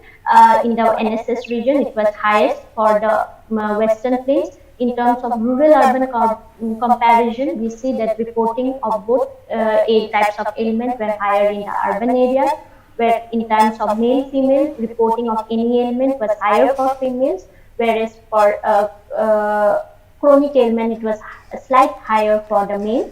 In terms of wealth quintile, we see that the reporting of acute ailment or any ailment is higher in the richest quintile group, wealth quintile group, and also the chronic ailment. In terms of age classification, we also see that the reporting is highest in the lowest age group and in the highest age group. Especially the reporting of chronic ailment is higher in the age group of 60 and above. Now, moving on to the reporting of disease specific morbidity by background characteristics in Assam. It is to be noted that data on health insurance coverage is not available in the 68th health round, and data on activity status of the individuals are not there, is not available for the 71st round. So the analysis have been, so these variables have been kept in mind while doing the analysis. First of all, in terms of disease-specific morbidity, in terms of infectious, cardiovascular diseases, disability or NCDs, it is seen that the reporting increased for all categories of ailments in females during the 71st and the 75th round compared to the 68th round. This can be attributed to the launch of NRHM in 2005 onwards, which mainly focused on maternal health at primary healthcare level. In terms of NCDs, females reported more in the 71st round onwards, and infectious disease, cardiovascular, and disability reported more by males through all the rounds. For age, reporting increased with increase of age for all types of ailments. Highest reporting of NCDs followed by CVDs and disabilities were more in the older age adult groups, and infectious disease were also higher reporting in the age group of 60 and above. For marital status, NCD is more among the currently married in all the three rounds, and for infectious disease higher in the adults group in the 71st round and the 75th round. For social group, infectious disease highest among the SC population in the 68th and the 71st round, whereas in the 75th round it is highest among the OBCs. In terms of socio-economic variables, in the wealth quintile, we have NCDs and CVDs highest in the richest and the rich category in all the three rounds, whereas infectious disease were more among the poor and the medium wealth quintile. For terms of education, in the 68 round, reporting of all types of diseases is higher in most of the educated group, and infectious diseases in the 71st and 75th round reported higher, more among the illiterates. So in terms of NCDs, more among the educated, reporting of infectious disease fell as in education increased in the 71st and the 75th round, whereas reporting of NCDs increased with education. In terms of activity status, infectious disease were higher among the unemployed and in the 75th round, and among the employed in the 60th round, whereas NCDs and CPDs were higher among the employed in both the rounds. In terms of geographic in place of residence, we see that infectious diseases were more in the rural areas in the 71st round and less in the 75th round, whereas the reporting of CVD and NCDs and disability reporting is higher in the urban areas. Infectious diseases in terms of NSS regions of Assam shows higher in the Kachar plains, whereas NCDs were higher in the eastern plain across all the three rounds. These are my tables of the broad calculations at the unit level Assam data for all the variables of disease specific morbidity.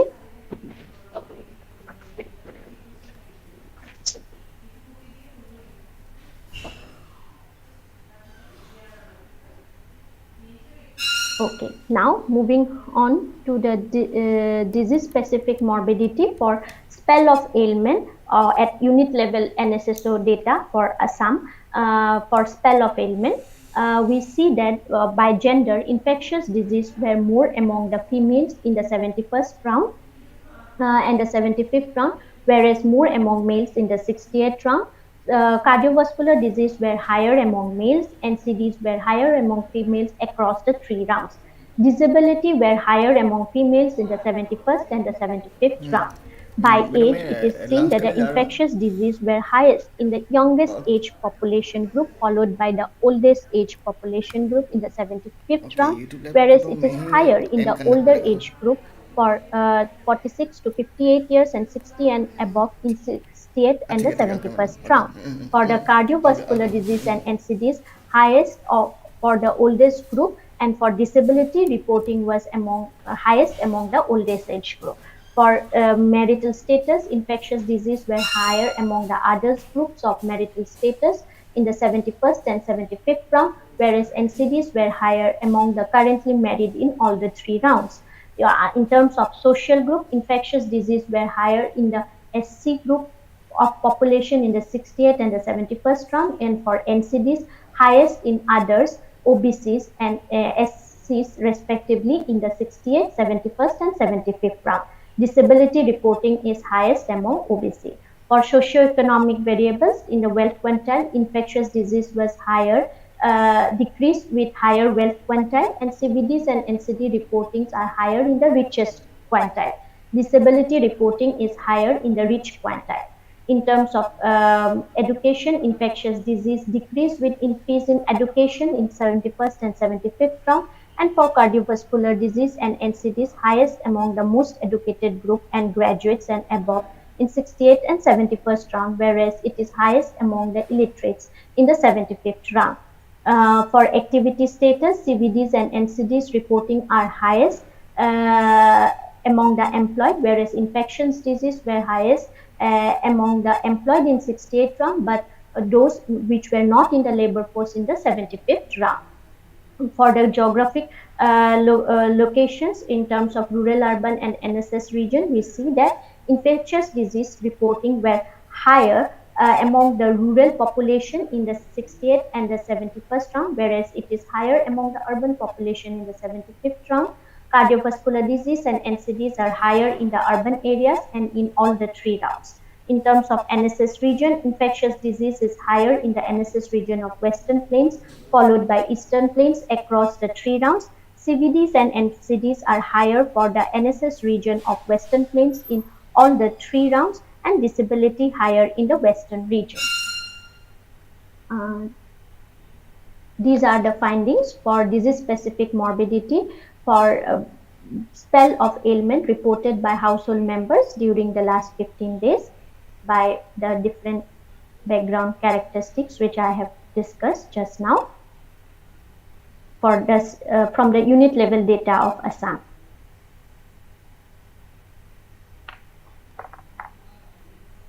And these are the graphs which shows the disease-specific morbidity of the latest 75th round, which shows a male-female comparison, where it shows that infectious disease were higher in the females, whereas CVDs were higher in males, whereas disability and NCDs were higher among the females. In the age group, we see that infectious disease were reported highest among the two extreme age groups of the youngest and the oldest, whereas for cardiovascular disease, it clearly shows it increased with age. Even for non-communicable disease and disabilities, it increased with age. Among the wealth quintile, we see that reporting is higher in the for all kinds of diseases among the richest group. These are also some of the other findings in terms of educations, rural-urban comparison, where we see that across different types of diseases, the reporting rate has been higher in the urban areas. So, the overall conclusion from the analysis of unit level data of NSS, we see that from the analysis at the state level in India, reporting of ailment for the recall period of 15 days were low in the 75th round. Presently, India is under the dual burden of disease with uneven geographical spread across states. India and Assam has moved through an epidemiological transition from the 68th round onwards to the 75th round. Assam is also under the dual burden of disease with uneven geographical spread. The disease-specific morbidity in Assam, there is dual burden of disease with both infectious and NCDs being reported. For reporting of morbidity by background characteristics, reporting is higher among the richest quintile, urban population, those employed, covered under health insurance, and in the NSS region of Western Plains of Assam.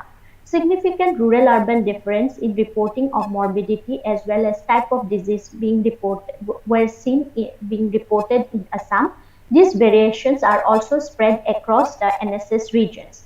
Variables which have a significant effect in the reporting of morbidity and the type of disease being reported are age, gender, wealth quintile, and education.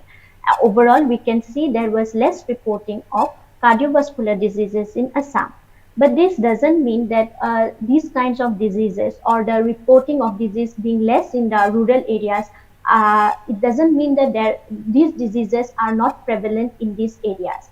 This can be mainly due to the reporting can be low due to various reasons. For first instance, the awareness about the disease among the population. Also, the reporting of low cardiovascular disease in Assam can mainly because the diagnosis of cardiovascular disease requires proper diagnosis by proper health personnel, and then only a person can self-report about it. So there is a gap or lack of the diagnosis of cardiovascular. This shows that there can be a lack of diagnosis of cardiovascular disease among the population, and also the awareness about different diseases among the population, and also the availability of healthcare services and accessing the healthcare services by the population to in understanding their state of morbidity. Now, I move on to the last part of my today's presentations. After discussing about the importance of NSSO data and evidence-based research, and also the NSSO findings of the unit level data, the main policy implications are that there is a lack of research in social science, especially connecting the theory and empirical in Assam and northeastern states. There needs to be more evidence-based research for effective policy formulation. It is also important to identify the latent variables which have a significant effect on health, such as the health institutions, the occupational hazards, or any other latent factors. In this, NSSO is, for this, I think NSSO is one of the largest and the richest repository of databases on which evidence-based research can be carried out, with which will ultimately contribute to the larger development goals and effective policy formulation. Thank you. And I would also thank the organizers for giving me the opportunity to be a part of this webinar and share my findings and the views on NSSO health rounds. Thank you. So these are my references. And this is the international classification of disease which I have followed for classifying the different disease list, that the diseases that were in the NSSO disease list, but I have broadly classified, taking into consideration the international classification of disease provided by WHO for my analysis. And these are the NSS districts at the NSS region level in Assam. Thank you.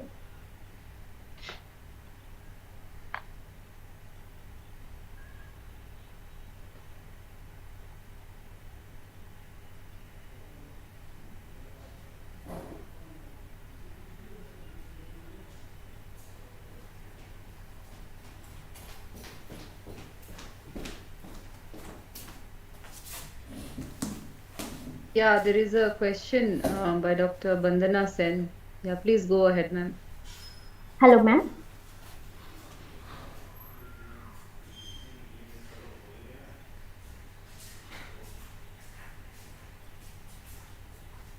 Yes. Actually, what excellent paper by the presenter. I congratulate her. I have 2-3 doubts regarding this.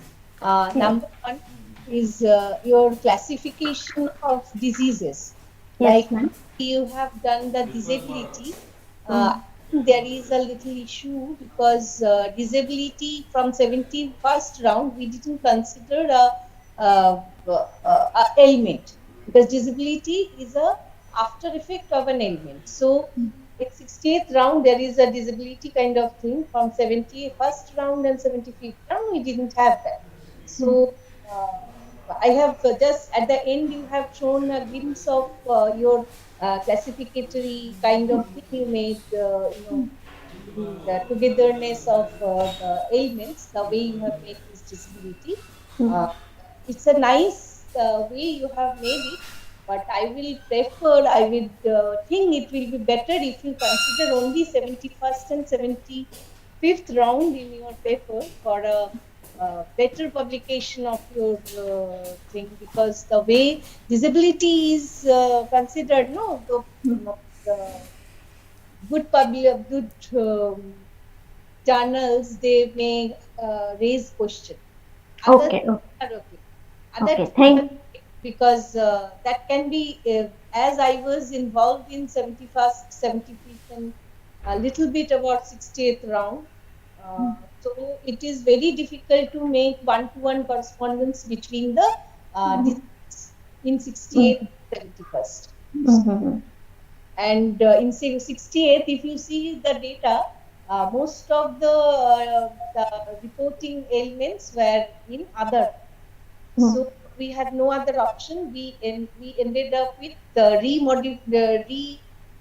standardize the disease definitions and unity definitions with that. So I think you can do the paper separately for 70 compared between 71st and 75th. That will be better. I mean, for good publication of your nice work. That is notification. Otherwise, it's a very painstakingly you have done the work. I must congratulate you and your guide as well. Thank you. Yes. Thank you, ma'am. My guide is Professor Rajeshri Bedamata only. So she has been guiding me thoroughly to my work. So, and I will definitely take your suggestions into my consideration because it's an ongoing work. Thank you, ma'am. Let me add here, Nanaki. When I met you, I told you I know somebody who is good into this health statistics. And though I know many people, I have actually seen Vandana madam, to change the schedules to accommodate more data and then again change it so that less biases are introduced in data. So despite a heavy schedule, madam had joined this today. In between she was away, I said, the health one is going on, please come back. So thank you so much. I've been watching your things very nicely. Just tell me one thing, this classification of WHO you showed towards the last part, is this different from our classification? No, actually, NSSO has a total different types of disease list, which I have only categorized broadly different types of disease under various heads for better coming out of the results and so on. And Vandana madam, I would also like to add over here, I have not seen a study on diseases preferred, not that I have seen a lot of studies on NSS regions. Now NSS regions we never talk of. We talk of state level, district level. Now NSS region is a very nice classification to see health level data because topographic things are taken into account. Like diseases in a hilly area and the diseases in the plain area will always be different. May I? Actually, from 65th round, probably, I cannot exactly remember. Previous to that, our primary strata was NSR region. So it was not only the topographic thing, it was some administrative work also. If for substituting it is easier to get the villages or urban areas substituted within the academic boundary. And also the NSRO regions and SRO means national SROs, like Guwahati has maybe 4 districts, right? Yeah. 4 regions. 4 districts, and Silchar has some other district, some other 4 district kind of thing. So it is originally done in topographic differentiation, but later on NSSO moved to district-wise strata. So district because in Nainaki's thing we have NC hills and NC plains. I think in NSS region that was one area. Yes, true. So district-wise strata, we had we thought that we can give district-wise estimate when pooled with the state level data. Central data, it is not possible. Till we have more people in our office and all data collectors kind of thing. So it is not possible. We have very the proportions were the population proportion in each district. That was the number. So the minimum numbers were not enough to give good estimate, I should say. The standard error will be much higher. So that way, we don't encourage anybody without pulling the state level data for district level estimate. What she has done, Ainaki, is very good exercises, and we never thought that this can be done for a single state.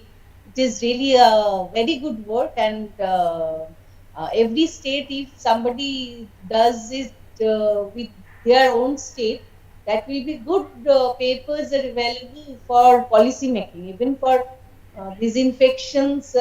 Like now, the infections, you have said that it is going more. It is now more in the urban area. Previously, it was rural. So now, insertion of public health thing introduced in rural area. You're becoming aware. Infections in bad urban localities have gone up. So maybe you can do some logistic regression to identify which are the reasons of changing from infection from rural to urban. Which areas are more responsible for this increase of these infectious disease in urban. So some logistic experiences, logistic regressions can be thought of to give good results. But I know that sample size is not enough sometimes for pertaining to this type of study. But you have done a great work. I must congratulate both of you. Thank you. Thank you, ma'am. Thank you, ma'am. Yeah, just For one line, joining despite your Swapnali. heavy schedule. Yeah. Swapnali, I really am thankful that this communication is happening, because no better people than you all to give us comments on the data. And just to Dr. Bandana, since she was referring to disabilities, what about occupational hazards? Because we have, in fact, used the NSSO morbidity survey questionnaire extensively for our ongoing projects with DES on the SSS with MOSPI. So we are doing the project, right? Yes, the Important project morbidity. you mentioned. Yes. Yeah. So we are doing it among the tea garden districts, and we actually see that if we divide NCDs, NCDs, CDs, and occupational hazards, the occupational hazards category among the tea garden districts are very high, and that is clubbed under disabilities. If you look at the NSSO classification, that is not classification really, but the list that is there, it is listed under disabilities.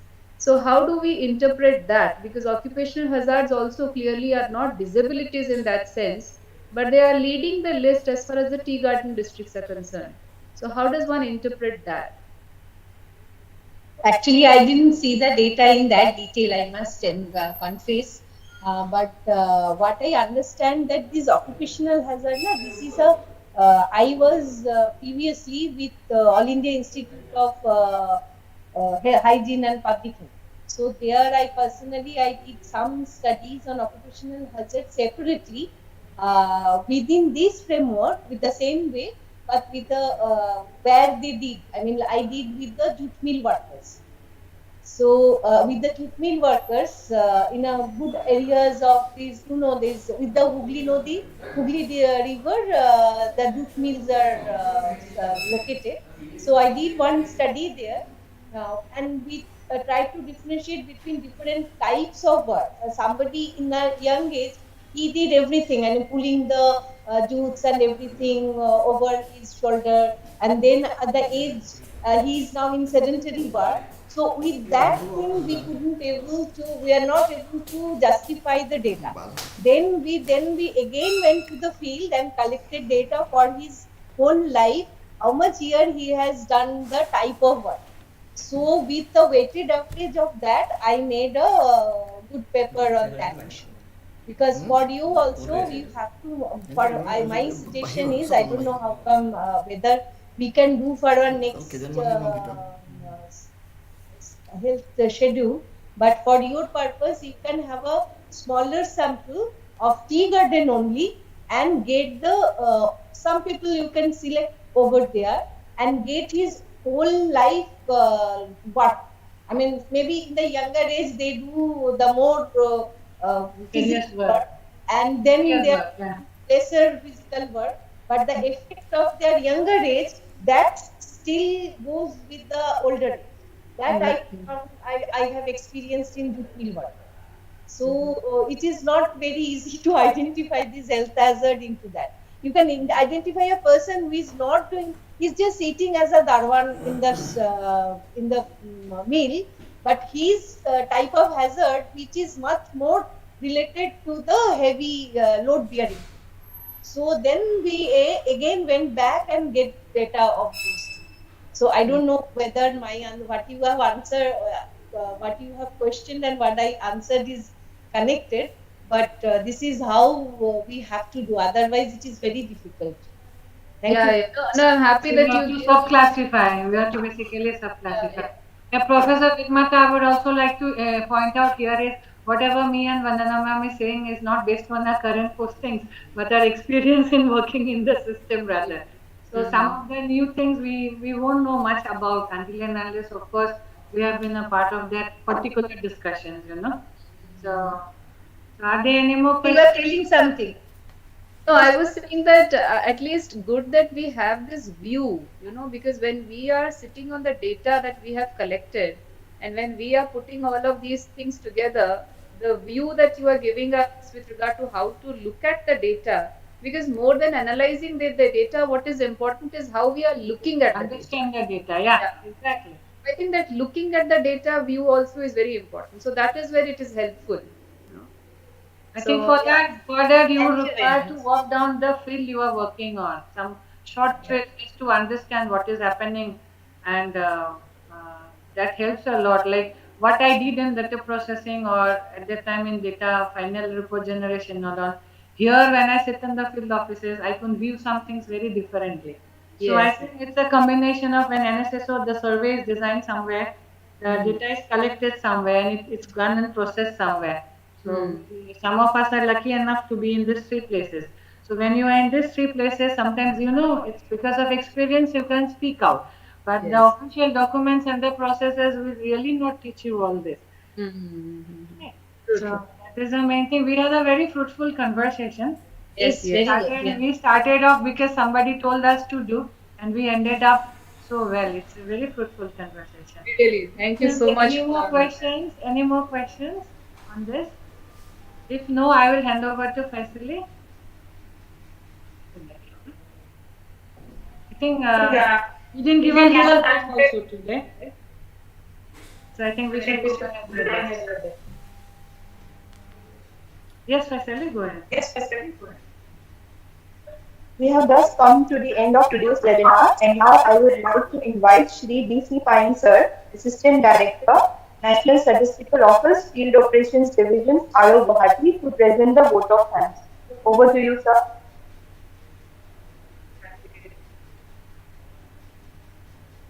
Somebody has to unmute Brian, or he can unmute himself. Check messages. Thank you for giving this private list. Everybody. To the end of today's webinar.